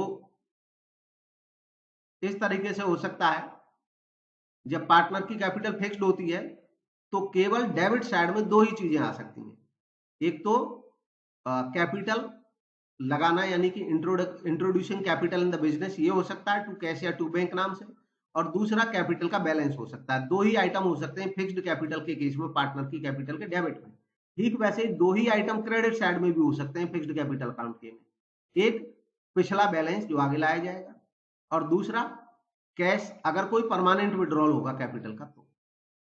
देन पार्टनर्स करंट अकाउंट में डेबिट साइड में करंट अकाउंट का कोई पिछला बैलेंस है तो वो देखेगा, ड्रॉइंग्स अगर किए हैं तो वो देखेंगे, इंटरेस्ट ऑन ड्रॉइंग देखेगा, और कोई बैलेंस अब बच रहा है तो ये देखेगा। ऐसे ही कोई पिछला बैलेंस अगर इनका है पार्टनर्स करंट अकाउंट का क्रेडिट बैलेंस है तो वो क्रेडिट में देखेगा, अगर पिछला डेबिट बैलेंस था तो डेबिट में देख रहा है। इंटरेस्ट ऑन कैपिटल अगर मिला है तो वो सैलरी, कमीशन, P&L से प्रॉफिट और रिजर्व का डिस्ट्रीब्यूशन में से अगर रिजर्व मिले हैं तो ये सब देखेंगे, बाद में जो बैलेंस बचेगा वो देखेंगे। Next is fluctuating capital account, तो फ्लक्चुएटिंग कैपिटल अकाउंट के केस में एक ही कैपिटल अकाउंट बनता है और उसी में कैपिटल भी दिखेगा और उसी में बाकी सारी एडजस्टमेंट भी दिखेंगी।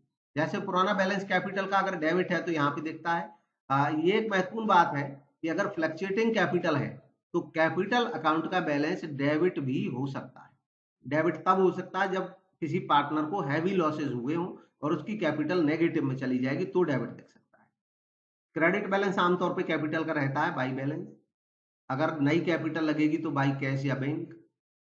इंटरेस्ट ऑन कैपिटल अगर उनको मिलेगा तो इंटरेस्ट ऑन कैपिटल। सैलरी किसी पार्टनर को मिलेगी तो बाई सैलरी, इससे उनकी कैपिटल बढ़ती चली जाएगी। कमीशन अगर किसी पार्टनर को मिलेगा तो, प्रॉफिट का कोई हिस्से मिलेगा तो, और अगर वो विड्रॉ करेंगे कैपिटल को तो टू कैश या बैंक, वो ड्रॉइंग करेंगे तो टू ड्रॉइंग, ड्रॉइंग पे इंटरेस्ट लगेगा तो इंटरेस्ट ऑन ड्रॉइंग, और उसके बाद जो बैलेंस बचेगा अगर क्रेडिट बैलेंस बच रहा है तो टू बैलेंस। यहाँ पे ये फिक्स्ड कैपिटल में मैंने ये शायद उल्टा बोल दिया था पहले, इसको फिर से करेक्ट कर लें। दरअसल पुरानी कोई कैपिटल अगर बची हुई है तो बाई बैलेंस ब्रॉट डाउन, नई कैपिटल लगाई जाएगी तो बाई कैश या बैंक, जो कैपिटल आएगी इससे कैपिटल बढ़ जाएगी पार्टनर्स की। अगर वो कोई कैपिटल विड्रॉ करते हैं परमानेंट बेसिस पे तो टू कैश या बैंक अकाउंट कैपिटल कम हो जाएगी परमानेंट के केस में, और फिर जो बची हुई कैपिटल है वो to balance CD carried down. बाकी next distribution of profit among partners, अब जो प्रॉफिट या लॉस होगा पार्टनर्स के बीच में वो डिस्ट्रीब्यूट किया जाता है और इसके लिए बनाया जाता है profit and loss appropriation account. Profit and loss appropriation account में जो P&L अकाउंट से नेट प्रॉफिट आता है वो लिखा जाता है पहले। अगर कोई इंटरेस्ट ऑन ड्रॉइंग अलाउड है तो वो लिखते हैं। इसके बाद टोटल अवेलेबल प्रॉफिट यहाँ आ जाता है। फिर पार्टनर्स को इंटरेस्ट ऑन कैपिटल अगर मिलना है तो वो यहाँ पे प्रॉफिट में से कम होता चला जाता है। पार्टनर्स को सैलरी मिलनी है तो यहाँ लिखा जाएगा। पार्टनर्स का कोई कमीशन है तो यहाँ लिखा जाएगा। जनरल रिजर्व कुछ बचा के रखना है तो यहाँ लिखा जाएगा। और उसके बाद जो प्रॉफिट बचेगा उसको ट्रांसफर कर दिया जाएगा पार्टनर्स के कैपिटल में, उसको बांट दिया जाता है जितने पार्टनर्स हैं उन पार्टनर्स के बीच में। Next is reconstitution of partnership firm. Partnership firm का रिकॉन्स्टिट्यूशन क्या होता है? कोई भी चेंज अगर एग्जिस्टिंग एग्रीमेंट में होता है तो उसको बोलते हैं रिकॉन्स्टिट्यूशन ऑफ पार्टनरशिप फर्म। इसके मोड्स क्या हो सकते हैं? एडमिशन न्यू पार्टनर का, प्रॉफिट शेयरिंग रेशियो में चेंज होना, रिटायरमेंट होना एग्जिस्टिंग पार्टनर का, या डेथ होना पार्टनर की। सबसे पहले देखेंगे admission of a new partner. तो पार्टनरशिप एक्ट 1932 के अकॉर्डिंग कोई भी न्यू पार्टनर एडमिट हो सकता है फर्म में तभी जब जो एग्जिस्टिंग पार्टनर्स हैं उन सबकी कंसेंट हो, सबकी सहमति हो। नेक्स्ट है new profit sharing ratio. New profit sharing ratio, जब कोई नया पार्टनर आता है तो नए पार्टनर के आने से पुराने पार्टनर्स के शेयर्स में कुछ कमी होती है। जो कमी होती है उनके शेयर्स में उसको बोलते हैं उनका सैक्रिफाइस। और जिस रेशियो में उनकी कमी होती है पुराने पार्टनर्स की, उस रेशियो को बोलते हैं सैक्रिफाइस रेशियो। सैक्रिफाइस रेशियो निकालते हैं, ओल्ड शेयर किसी पार्टनर का लिखेंगे और उसमें से उसका न्यू शेयर घटाएंगे तो सैक्रिफाइस आ जाएगा। न्यू प्रॉफिट शेयरिंग रेशियो कैसे निकालते हैं या कैसे निकलता है? न्यू रेशियो निकाला जाता है किसी भी पार्टनर का, तो उसमें ये चेक करते हैं उसका ओल्ड शेयर कितना था, उसमें से घटा देते हैं जो उसने सैक्रिफाइस किया नए के फेवर में, जो बचेगा तो उसका ओल्ड शेयर बच जाएगा।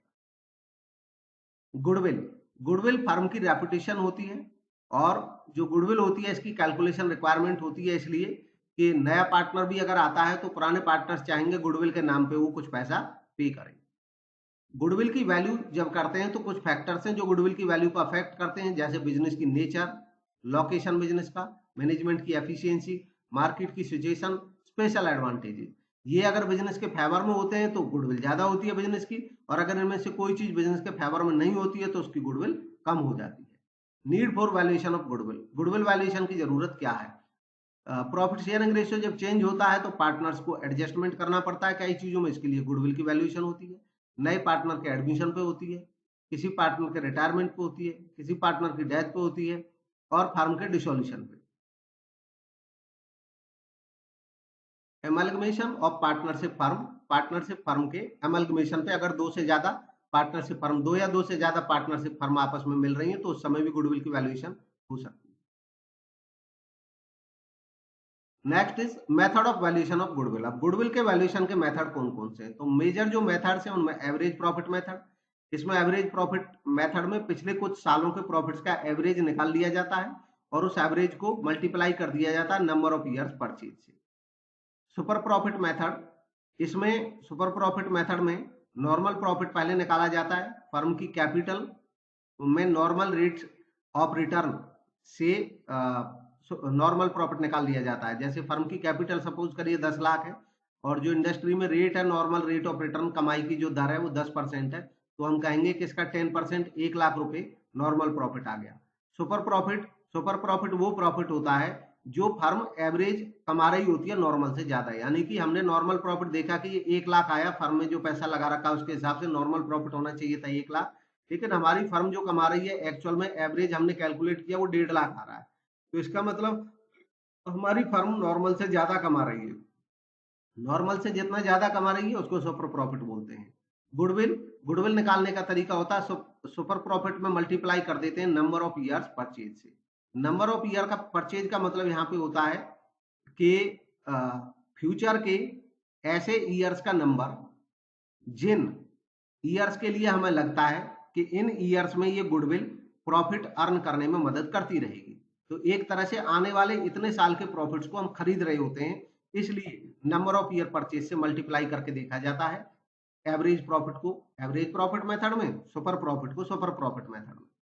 कैपिटलाइजेशन मेथड, इसमें कैपिटलाइजेशन मेथड में कैपिटलाइजेशन दो तरीके से हो सकता है, एवरेज प्रॉफिट का और सुपर प्रॉफिट का। एवरेज प्रॉफिट का कैपिटलाइजेशन जब करते हैं तो इसकी कैपिटलाइज्ड वैल्यू निकालने का तरीका है average profit into 100 upon normal rate of return, और इसमें गुडविल जो होती है वो आ जाती है capitalised value minus net asset. Capitalisation of super profit method में जो सुपर प्रॉफिट होता है डायरेक्ट उसी का कैपिटलाइजेशन कर देते हैं 100 upon normal rate of return. इस कैपिटलाइजेशन के पीछे दरअसल एक फंडा होता है, वो क्या होता है कि सपोज करिए हमारी फर्म 1 लाख रुपए कमा रही है, 1 लाख रुपए हमारी फर्म अर्न कर रही है। हमने देखा कि जो अर्निंग का रेट है नॉर्मल किसी फर्म का वो 10% है, यानी कि कोई फर्म 100 रुपए लगा के 10 कमाती, तो हमारी फर्म 1 लाख कमा रही है, तो हमें इस हिसाब से कितने लगाने चाहिए थे, वो इसकी कैपिटलाइज वैल्यू होगी। तो हम 1 लाख का 100/10 करेंगे तो हमारे पास आ जाएगा 10 लाख, यानी कि अगर हम 10 लाख लगाते तो नॉर्मल जो रेट है उसके हिसाब से तब 1 लाख अर्न करते, तो इस 1 लाख की जो कैपिटलाइज वैल्यू है वो है 10 लाख। अब हम देखेंगे कि एक्चुअल में हमारी फर्म में कितना लगा हुआ है, तो हमने अपनी नेट एसेट वैल्यू की, नेट एसेट का मतलब एसेट में से लायबिलिटी घटा दी, तो हमें पता चल गया हमारी फर्म में कितना लगा हुआ है। हमें पता चला हमारे फर्म में तो केवल 8 लाख रुपए ही हमने लगा रखे हैं, तो हमारी फर्म जो कमा रही है वो इतना कमा रही है जिसके लिए 10 लाख की रिक्वायरमेंट है, लेकिन हम 8 लाख लगा के इतना कमा रहे हैं, तो इसका मतलब 2 लाख रुपए की हमारी गुडविल की वैल्यू हो गई है। हमारी गुडविल इतनी है जो इस 2 लाख का काम कर दे रही है। Next is treatment of goodwill. Goodwill का ट्रीटमेंट कैसे होता है? ट्रीटमेंट मतलब अकाउंटिंग ट्रीटमेंट। तो कोई नया पार्टनर जब आता है और वो गुडविल का अमाउंट कैश में लेके आता है तो एंट्री करते हैं कैश या bank account debit to premium for goodwill, और ये जो पैसा लेके आता है प्रीमियम फॉर गुडविल का उसको बांट दिया जाता है उन पार्टनर्स में जो उसको सैक्रिफाइस कर रहे हैं, टू सैक्रिफाइसिंग पार्टनर्स कैपिटल। जब न्यू पार्टनर आता है लेकिन वो गुडविल का पैसा कैश में नहीं लाता है, या वो पार्टली पैसा केवल लेके आता है, तो ऐसे केस में एंट्री होती है, अगर वो कुछ पैसा ले आता है तो उसकी entry cash in bank debit to premium for goodwill.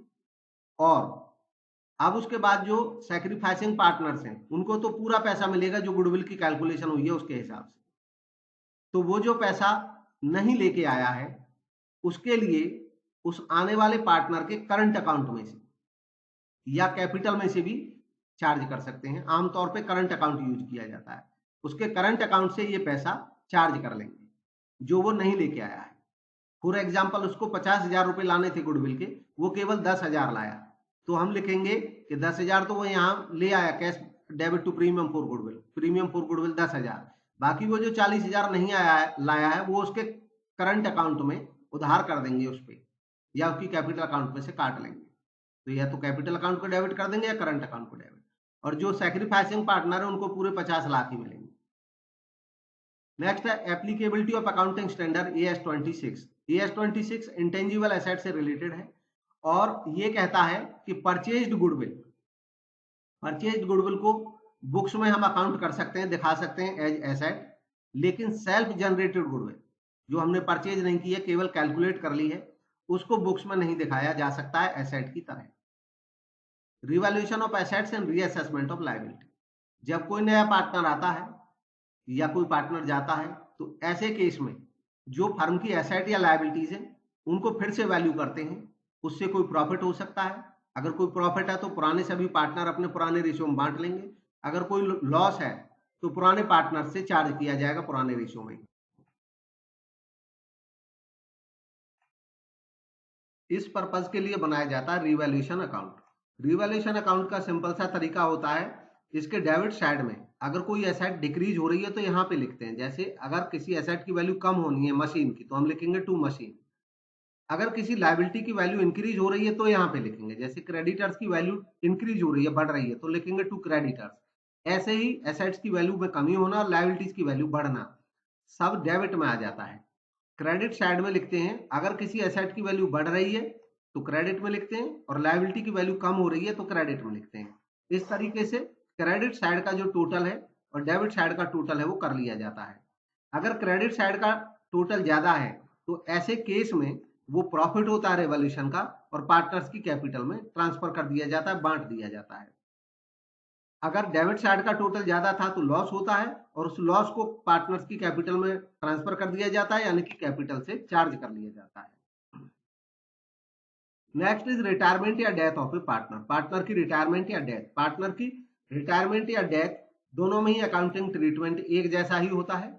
Existing partnership समाप्त हो जाती है, जब किसी पार्टनर की डेथ होगी तो जो एग्जिस्टिंग पार्टनरशिप है वो समाप्त होगी, हालांकि फर्म चलती रहेगी, फर्म चलती रह सकती है। ऐसे केस में जो रिटायरिंग पार्टनर होता है, अगर रिटायरमेंट होती है तो, अगर पार्टनर की डेथ हो जाती है तो डिसीज्ड पार्टनर के अकाउंट को सेटल किया जाता है और अमाउंट पेबल अगर रिटायरिंग पार्टनर है तो उसको दे दी जाती है और अगर डिसीज्ड पार्टनर है तो उसके एग्जीक्यूटर्स को दे दी जाती है। एसरटेन करने के लिए कि उसको अमाउंट कितनी होगी, इसके लिए बनता है उस पार्टनर का अकाउंट, रिटायरिंग पार्टनर का या डिसीज्ड पार्टनर्स का कैपिटल अकाउंट। कैपिटल अकाउंट बनाने का तरीका है, उसका जो प्रीवियस बैलेंस है कैपिटल का वो क्रेडिट में लिखते हैं। इसके अलावा जो भी चीजें उसको मिलने वाली होती हैं, जैसे कैपिटल पे इंटरेस्ट, रिजर्व में कोई हिस्सा, प्रॉफिट में कोई हिस्सा, रेवोल्यूशन के प्रॉफिट में कोई हिस्सा या अन्य कोई भी अमाउंट जो उसको पे करनी है, उसके डेबिट में आती है। जो अमाउंट उससे चार्ज की जाती है, कोई ड्राइंग उसके हैं तो लेस किए जाएंगे, इंटरेस्ट ऑन ड्राइंग लगा है तो लेस किया जाएगा। प्रॉफिट एंड लॉस में अगर लॉस है तो उस लॉस का हिस्सा उसका। कोई फिक्टिशियस एसेट है, अगर फिक्टिशियस एसेट का मतलब होता है कोई ऐसे एक्सपेंस जो हो चुके हैं बट उनको अभी तक किसी प्रॉफिट से चार्ज नहीं किया गया था, तो ऐसे एक्सपेंस इस वजह से बैलेंस शीट में दिखते रहते हैं। उन एक्सपेंसेस को बोला जाता है फिक्टिशियस एसेट। अब चूंकि एक पार्टनर जा रहा है तो उसका हिस्सा उसको बियर करना ही पड़ेगा, इसलिए उस फिक्टिशियस एसेट में उसका हिस्सा जो होता है वो भी उससे चार्ज करते हैं। इस तरह जो अमाउंट बच जाती है उसको पे कर दी जाती है। Next is new profit sharing ratio. New profit sharing ratio जैसे एडमिशन के केस में वैसे ही रिटायरमेंट या डेथ के केस में भी निकलता है। न्यू प्रॉफिट शेयरिंग रेशियो का तरीका यहाँ पे होता है ओल्ड शेयर प्लस गेन। क्योंकि जब कोई पार्टनर छोड़ के जाता है तो उसका हिस्सा जो होता है वो बाकी के जो पार्टनर्स हैं उनमें बांट दिया जाता है। जिस रेशियो में वो जो बाकी के पार्टनर हैं जो रह गए हैं अब वो जाने वाले पार्टनर के हिस्से को लेते हैं उसको गेन कहते हैं, और इस गेन को उनके ओल्ड शेयर में जोड़ दें तो उनका न्यू शेयर आ जाता है। गेनिंग रेशियो निकालने का तरीका है कि उनके न्यू शेयर में से उनका ओल्ड शेयर घटा देंगे तो उनका गेन निकल आता है। नेक्स्ट है revaluation of assets and liabilities. तो यहाँ पे वही तरीका है, जैसे एडमिशन था वैसे ही रिवैल्यूएशन यहाँ पे भी होता है। Next is disposal of amount due to retiring partner. अब जो पार्टनर रिटायर हो जाता है तो उसके अमाउंट का डिस्पोजल कैसे करते हैं।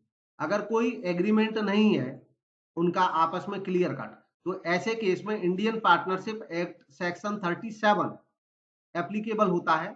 और इसमें कहा गया है कि जो आउटगोइंग पार्टनर है, जो जाने वाला पार्टनर है, उसके ऑप्शन पे उसको मिलेगा जो वो चाहेगा। दो ऑप्शन है उनमें से जो वो पसंद करेगा। पहला है कि उसको इंटरेस्ट मिल सकता है 6% पर एनम का उस अमाउंट पे जो अमाउंट उसकी रिटायर होने के बाद पार्टनरशिप फर्म के पास है। यानी कि पार्टनर रिटायर हुआ पार्टनर, लेकिन अभी वो अमाउंट उसको मिली नहीं है, या पार्टनर की डेथ हो गई और वो अमाउंट अभी उसके जो एग्जीक्यूटर्स है उनको मिली नहीं है, 2 महीने 3 महीने पेंडिंग हो गया, तो उस 2-3 महीने के लिए वो मांगेंगे कि हमें कुछ चाहिए भाई, हमारा पैसा आप दे नहीं रहे हैं तो इसके बदले में हमें ब्याज दो या प्रॉफिट का हिस्सा दो। तो ये उनको राइट होता है, वो चाहे तो ब्याज ले लें 6% पर एनम से, और वो चाहे तो उस अवधि तक जो प्रॉफिट फर्म को हुए हैं उसमें प्रोपोर्शनेट शेयर प्रॉफिट का ले सकते हैं। तो एक एक इन कैलकुलेशन करके देखते हैं, जो ज्यादा बनता है वो एक्सेप्ट करेंगे। Next is dissolution of partnership firm. Partnership firm की समाप्ति। सेक्शन 39 ऑफ पार्टनरशिप एक्ट 1932 कहता है dissolution of partnership between all partners of the firm is called dissolution of firm. यानी कि जब पार्टनर सारे पार्टनर्स के बीच में जो पार्टनरशिप एग्रीमेंट है वो डिसॉल्व हो जाए तब कहा जाएगा फर्म समाप्त हो गई। डिसोल्यूशन ऑफ पार्टनरशिप का मतलब केवल होता है कि ओल्ड पार्टनरशिप डिसोल्व हो जाए, न्यू पार्टनरशिप इसमें बनी भी रह सकती है। डिसोल्यूशन ऑफ पार्टनरशिप तो चाहे चेंज इन रेशियो है, चाहे एडमिशन है, चाहे रिटायरमेंट है, डेथ है, इनमें हो जाती है। लेकिन डिसोल्यूशन ऑफ फर्म तभी होता है जब व्यवसाय भी बंद हो जाता है। फर्म को डिसोल्व किया जा सकता है अलग अलग मेनर्स में, जैसे डिसोल्यूशन बाय एग्रीमेंट। एक फर्म को एग्रीमेंट के थ्रू डिसोल्व कर सकते हैं जब सारे पार्टनर कंसेंट अपनी दें, या according to contract between the partners. अगर पहले से उनमें कोई कॉन्ट्रैक्ट था इस बारे में कि कब फर्म को डिसोल्व किया जाएगा तो ये डिसोल्यूशन बाय एग्रीमेंट कहा जाएगा। कंपलसरी डिसोल्यूशन हो सकता है जब सभी पार्टनर या एक पार्टनर को छोड़कर के बाकी सभी पार्टनर इंसॉल्वेंट हो जाए। दूसरा, जब बिजनेस फर्म का बिजनेस इलीगल हो जाए किसी कारण से, यानी कि जिस बिजनेस को फर्म कर रही थी अब उसको सरकार ने इलीगल घोषित कर दिया है तो भी कंपलसरी डिसोल्यूशन करना होगा। या कोई ऐसा इवेंट हो जाए जो अनलॉफुल कर दे कि फर्म में पार्टनर बने रहे इस चीज को, तो भी कंपलसरीली डिसॉल्व फर्म हो जाएगी। Next, on the happening of certain contingencies, या कोई ऐसी कंटिजेंसी हो जाए जिसके बारे में कोई विचार नहीं था अचानक, तो ऐसे केस में भी फर्म बंद हो सकती है। जैसे if constituted for a fixed term, कोई फिक्स्ड टर्म थी जिसके लिए बनाया गया था, तो एक्सपायरी होने पे उस टर्म की समाप्त हो जाएगी firm. If constituted to carry out one or more ventures, अगर एक या दो वेंचर्स के लिए बनाई गई थी और वो वेंचर पूरे हो गए। By the death of a partner, किसी एक पार्टनर की डेथ हो गई, या adjudication of a partner as an instalment, या कोई एक पार्टनर उसका इंस्टॉलमेंट हो गया, तो ये भी कारण बन सकते हैं फर्म की समाप्ति। डिसॉल्यूशन बाय नोटिस, नोटिस से, अगर पार्टनरशिप एट विल टाइप की पार्टनरशिप थी तो एक भी पार्टनर नोटिस देगा तो फर्म समाप्त हो जाएगी। डिसॉल्यूशन बाय कोर्ट, इसके अलावा कोर्ट भी डिसोल्व करा सकता है। कोर्ट डिसोल्व कराएगा अगर पार्टनर्स में से कोई पार्टनर कोर्ट के पास जाता है और कोई ग्राउंड इनमें से बताता है, तो कोर्ट भी डिसोल्व करा सकता है फर्म को। जैसे अगर कोई पार्टनर इंसान हो जाए, अपराधी हो जाए, अगर कोई पार्टनर परमानेंटली इनकैपेबल हो जाए अपनी ड्यूटीज को निभाने में, अगर कोई पार्टनर मिसकंडक्ट का गिल्टी हो, अगर कोई पार्टनर परसिस्टेंटली कमिट करता हो, पार्टनरशिप एग्रीमेंट को तोड़ता हो, अगर कोई पार्टनर ट्रांसफर कर देता है अपना पूरा इंटरेस्ट, अपना पूरा हित किसी थर्ड पार्टी को। इसके अलावा जब फर्म का बिजनेस लॉस पे तो चल सकता है, लेकिन लॉस के अलावा प्रॉफिट में चलाने की कोई संभावना बची नहीं है। इसके अलावा अन्य कोई भी ग्राउंड जो कोर्ट की नजर में इस लायक लगता हो कि फर्म को समाप्त करना, बंद करना सही रहेगा। Next is settlement of accounts, accounts का सेटलमेंट किस तरीके से होता है डिसोल्यूशन के समय। तो दो इसमें मेजर चीजें हैं। पहला है ट्रीटमेंट ऑफ लॉस, लॉसेज का ट्रीटमेंट कैसे होगा, यानी कि अगर लॉस हो गए हैं फर्म को समाप्ति के समय काफी, तो उनको क्या कर सकते हैं। सबसे पहली बात है, अगर कोई लॉस है और फर्म के प्रॉफिट भी है तो प्रॉफिट में से उस लॉस को यूज किया जाएगा, कंपनसेट किया जाएगा। अगर प्रॉफिट्स नहीं बचे हैं तो फिर लॉसेज की भरपाई के लिए पार्टनर्स की कैपिटल को यूज किया जाएगा। और अगर मान लो पार्टनर्स की कैपिटल भी नहीं बची है तो पार्टनर से इंडिविजुअली कहा जाएगा कि वो प्रॉफिट शेयरिंग रेशो में पैसा लेके आए। दूसरा एस्पेक्ट होता है एप्लीकेशन ऑफ एसेट, जो एसेट है फर्म के पास उनका क्या यूज होगा। तो सबसे पहला, अगर थर्ड पार्टी के कुछ कर्जे हैं, डेट हैं, तो उनको चुकाने में एसेट का यूज होगा। इसके अलावा जो एसेट बचेंगी उससे पार्टनर्स का अगर कोई ड्यू बच रहा है, पार्टनर्स के कोई लोन है, कैपिटल के अलावा पार्टनर्स के कुछ लोन भी है, एडवांस दे रखे हैं पार्टनर्स ने, तो उनके जो एडवांस हैं उनकी पेमेंट की जाएगी बाकी एसेट्स में से। और अगर एडवांस पूरे नहीं हो पा रहे हैं तो प्रोपोर्शनेटली पेमेंट होगी। फिर इसके अलावा जब एडवांस भी पे हो गए तो पार्टनर्स की जो कैपिटल है उनकी पेमेंट होगी।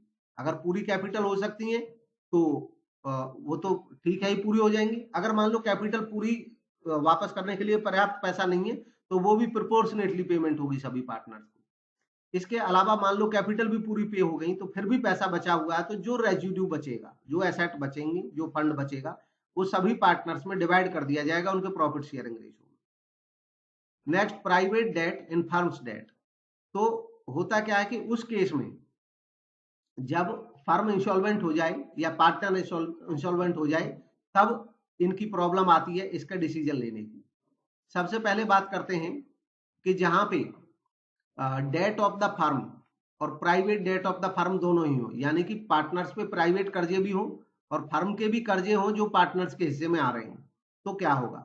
सबसे पहला, property of the firm, firm की जो प्रॉपर्टी है उसका यूज होगा जो फर्म के अपने डेट है उनको पे करने में। उसके बाद अगर कुछ बचेगा तो उस पार्टनर के हिस्से आएगा, वो उससे पार्टनर के जो डेट है वो पूरे हो सकते हैं, उनको पेमेंट हो सकती है। ऐसे ही अगर कोई प्राइवेट प्रॉपर्टी है किसी पार्टनर की और उस पार्टनर पे प्राइवेट कर्जे भी हैं और फर्म के कर्जे भी हैं, तो पहले प्राइवेट कर्जा जो है उसको चुकाया जाएगा, उसके बाद कोई पैसा बचेगा तो चूंकि अब उसके पास जो बचा उसको वो पार्टनर यूज कर सकता है फर्म के डेट जो उसके हिस्से में आए उनको पेमेंट कर रहे हैं। Next, loss from inability of a partner to contribute towards deficiency. मतलब कोई एक पार्टनर इनेबल है कंट्रीब्यूट करने में डेफिशिएंसी को। यहाँ पे डेफिशिएंसी का मतलब है कि जब पर कोई फर्म समाप्त होती है और वो इंसॉल्वेंट हो जाए, और इंसॉल्वेंट होने के केस में पार्टनर्स के हिस्से में कुछ पैसा आया कि भी तुम अपने पर्सनल प्रॉपर्टी से लाइए ये पैसा। अब कोई पार्टनर ऐसा है कि वो इनेबल है इस डेफिशिएंसी को पूरा करने में, जो फर्म का कर्जा उसके हिस्से में आया, फर्म का लॉस उसके हिस्से में आया, वो कह रहा है कि मेरी तो पर्सनल प्रॉपर्टी भी सारी बिक गई और वो भी मेरे पास अब पैसा नहीं है, तो मतलब वो पर्सनल इंसॉल्वेंट में हो गया। तो ऐसे केस में अब उसका जो लॉस है वो कौन बियर करेगा? क्योंकि पार्टनरशिप में हम जानते हैं पार्टनरशिप की फीचर होती है कि जो पार्टनर्स होते हैं वो रिस्पॉन्सिबल होते हैं इंडिविजुअली भी और सेवरली भी, यानी कि वो सबके लिए भी जिम्मेदार होते हैं। तो अब जो पार्टनर बच गए हैं, जो जो पार्टनर सॉल्वेंट है, साहूकार है, यानी कि जिनके पास पर्सनल प्रॉपर्टी अभी बची हुई है, अपना हिस्सा जो फर्म का लॉस का आया था वो तो वो पे कर ही चुके हैं, उसके बावजूद भी उनके पास अभी पर्सनल प्रॉपर्टी है। तो जो पार्टनर इंसॉल्वेंट हो गया पर्सनली भी, यानी कि उसके पर्सनल घर पे भी कुछ नहीं बचा, तो उसके हिस्से में जो लॉस आया था अब उसको ये दोनों पार्टनर ही पूरा करेंगे। ये कैसे पूरा करेंगे ये सवाल है। तो पहला है कि अगर इस बारे में कोई स्पेसिफिक एग्रीमेंट नहीं है तो गार्नर वर्सेस मरे का रूल एप्लीकेबल हो जाएगा। गार्नर वर्सेस मरे का रूल ये था, इसमें एक रूलिंग थी कोर्ट की, और वो ये थी कि जो सॉल्वेंट पार्टनर हैं, जो सक्षम साझेदार हैं, वो ऐसे लॉस को अपने कैपिटल रेशियो में बियर करेंगे। Next is following accounts are prepared at the time of dissolution. जब फर्म डिसोल्व होती है तो ये अकाउंट बनते हैं। सबसे पहला रियलाइजेशन अकाउंट। रियलाइजेशन अकाउंट में सारी एसेट्स को बेचा जाता है, लायबिलिटीज को पे किया जाता है, अगर कुछ बच गया तो पार्टनर्स के प्रॉफिट हो जाता है, अगर कुछ लॉस हुआ तो पार्टनर्स को लॉस बियर करना पड़ता है। फिर इसके बाद बनता है पार्टनर्स का लोन अकाउंट। इसमें पार्टनर का लोन अकाउंट बनता है, उसकी पेमेंट होती है। फिर बनता है पार्टनर का कैपिटल अकाउंट, इसमें पार्टनर्स के कैपिटल की पेमेंट होती है।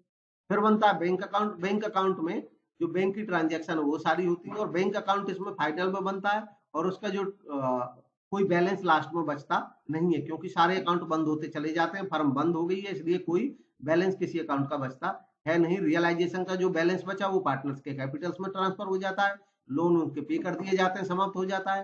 कैपिटल उनकी बनती है तो वो भी पे कर दी जाती है, अगर नेगेटिव बैलेंस होता है तो वो पैसा लेके आते हैं, और ये सारा एडजस्टमेंट बैंक अकाउंट में आकर के नील हो जाता है। Next realisation account. Realisation account prepare करते हैं रियलाइजेशन से कोई प्रॉफिट या लॉस होता है उसको जानने के लिए।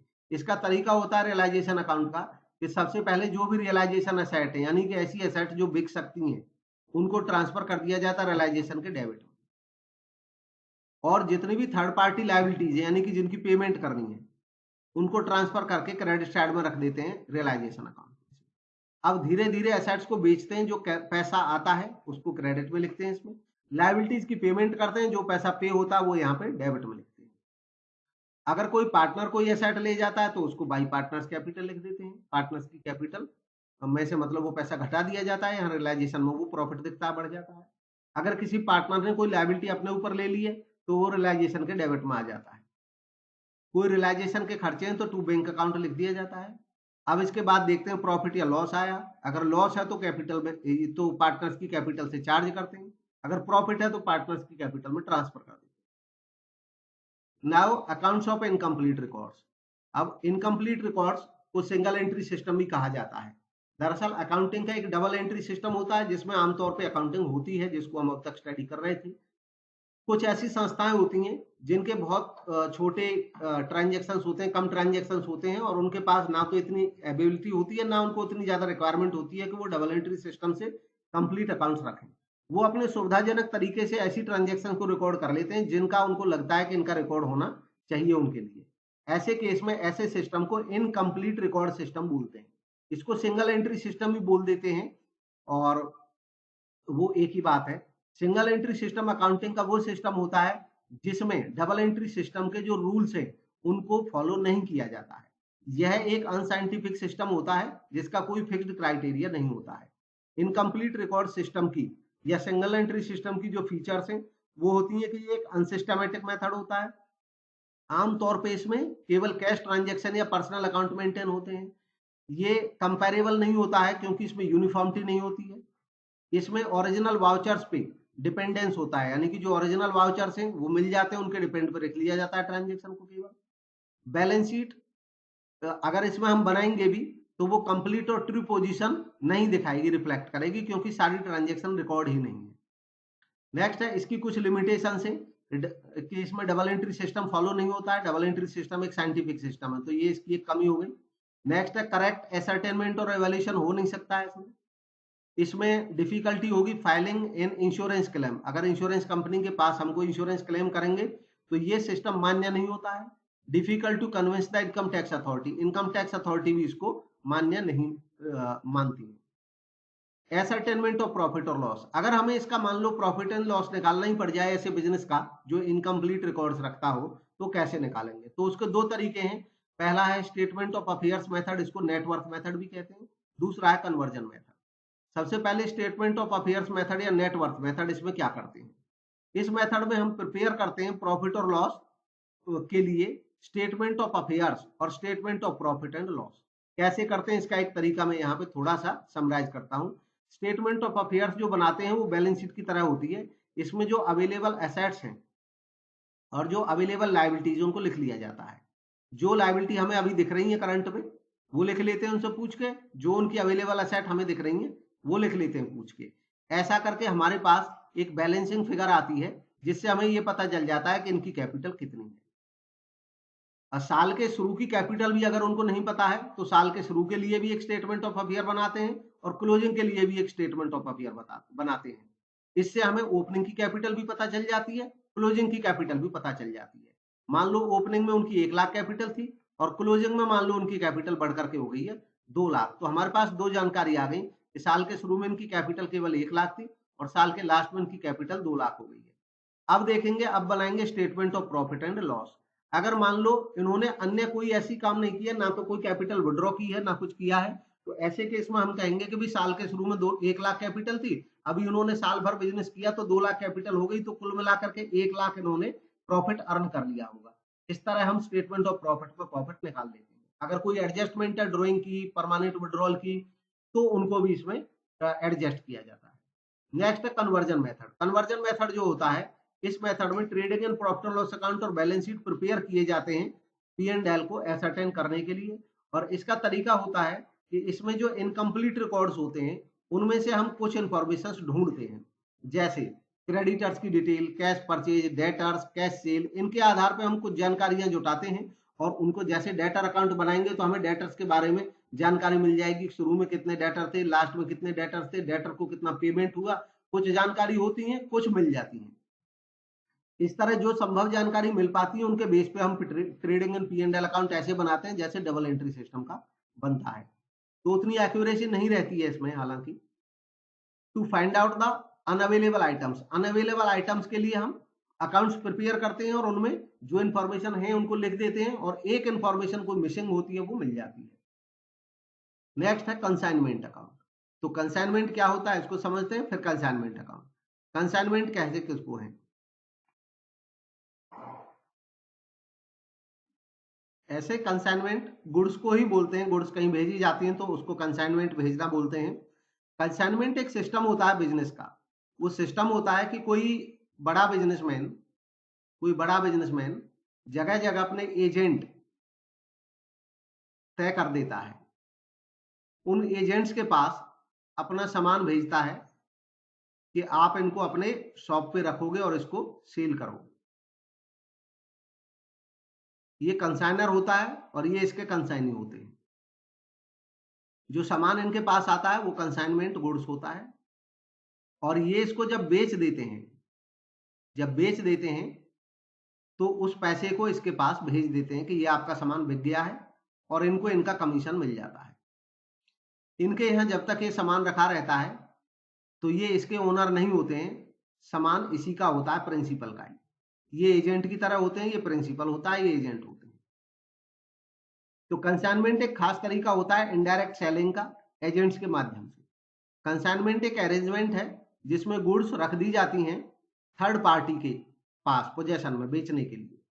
कंसाइनी जो होता है यानी कि जो एजेंट होता है उसको परसेंटेज मिलता है, कमीशन, रेवेन्यू का परसेंटेज। इसकी मेन फीचर्स हैं रिलेशनशिप कंसाइनर और कंसाइनी के बीच में जो होता है वो प्रिंसिपल और एजेंट का रिलेशनशिप होता है। गुड्स की ओनरशिप कंसाइनर के पास ही रहती है। In case of consignment risk attaching to the goods does not pass to the consignee, यानी कि गुड्स में जो रिस्क है अगर नहीं बिकिंग खराब हो गई तो वो कंसाइनी की नहीं होती है, वो केवल एजेंट की तरह होता है। रिस्क कंसाइनर की होती है, मालिक की ही होती है।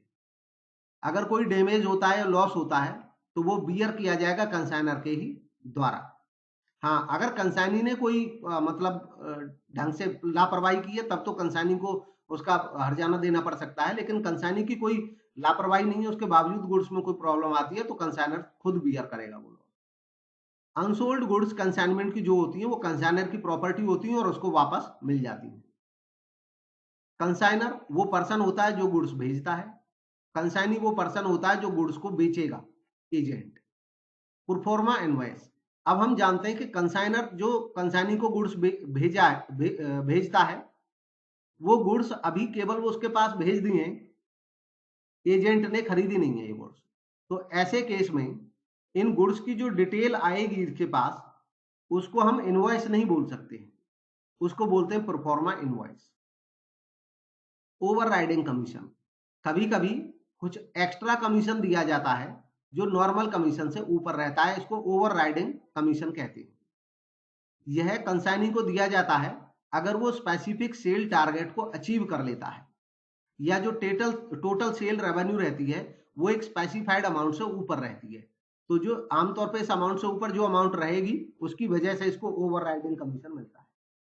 ऑर्डिनरी कमीशन, जो ऑर्डिनरी तरीके से उसकी जो फीस बनती है, उसका कमीशन बनता है, वो ऑर्डिनरी कमीशन कहलाता है।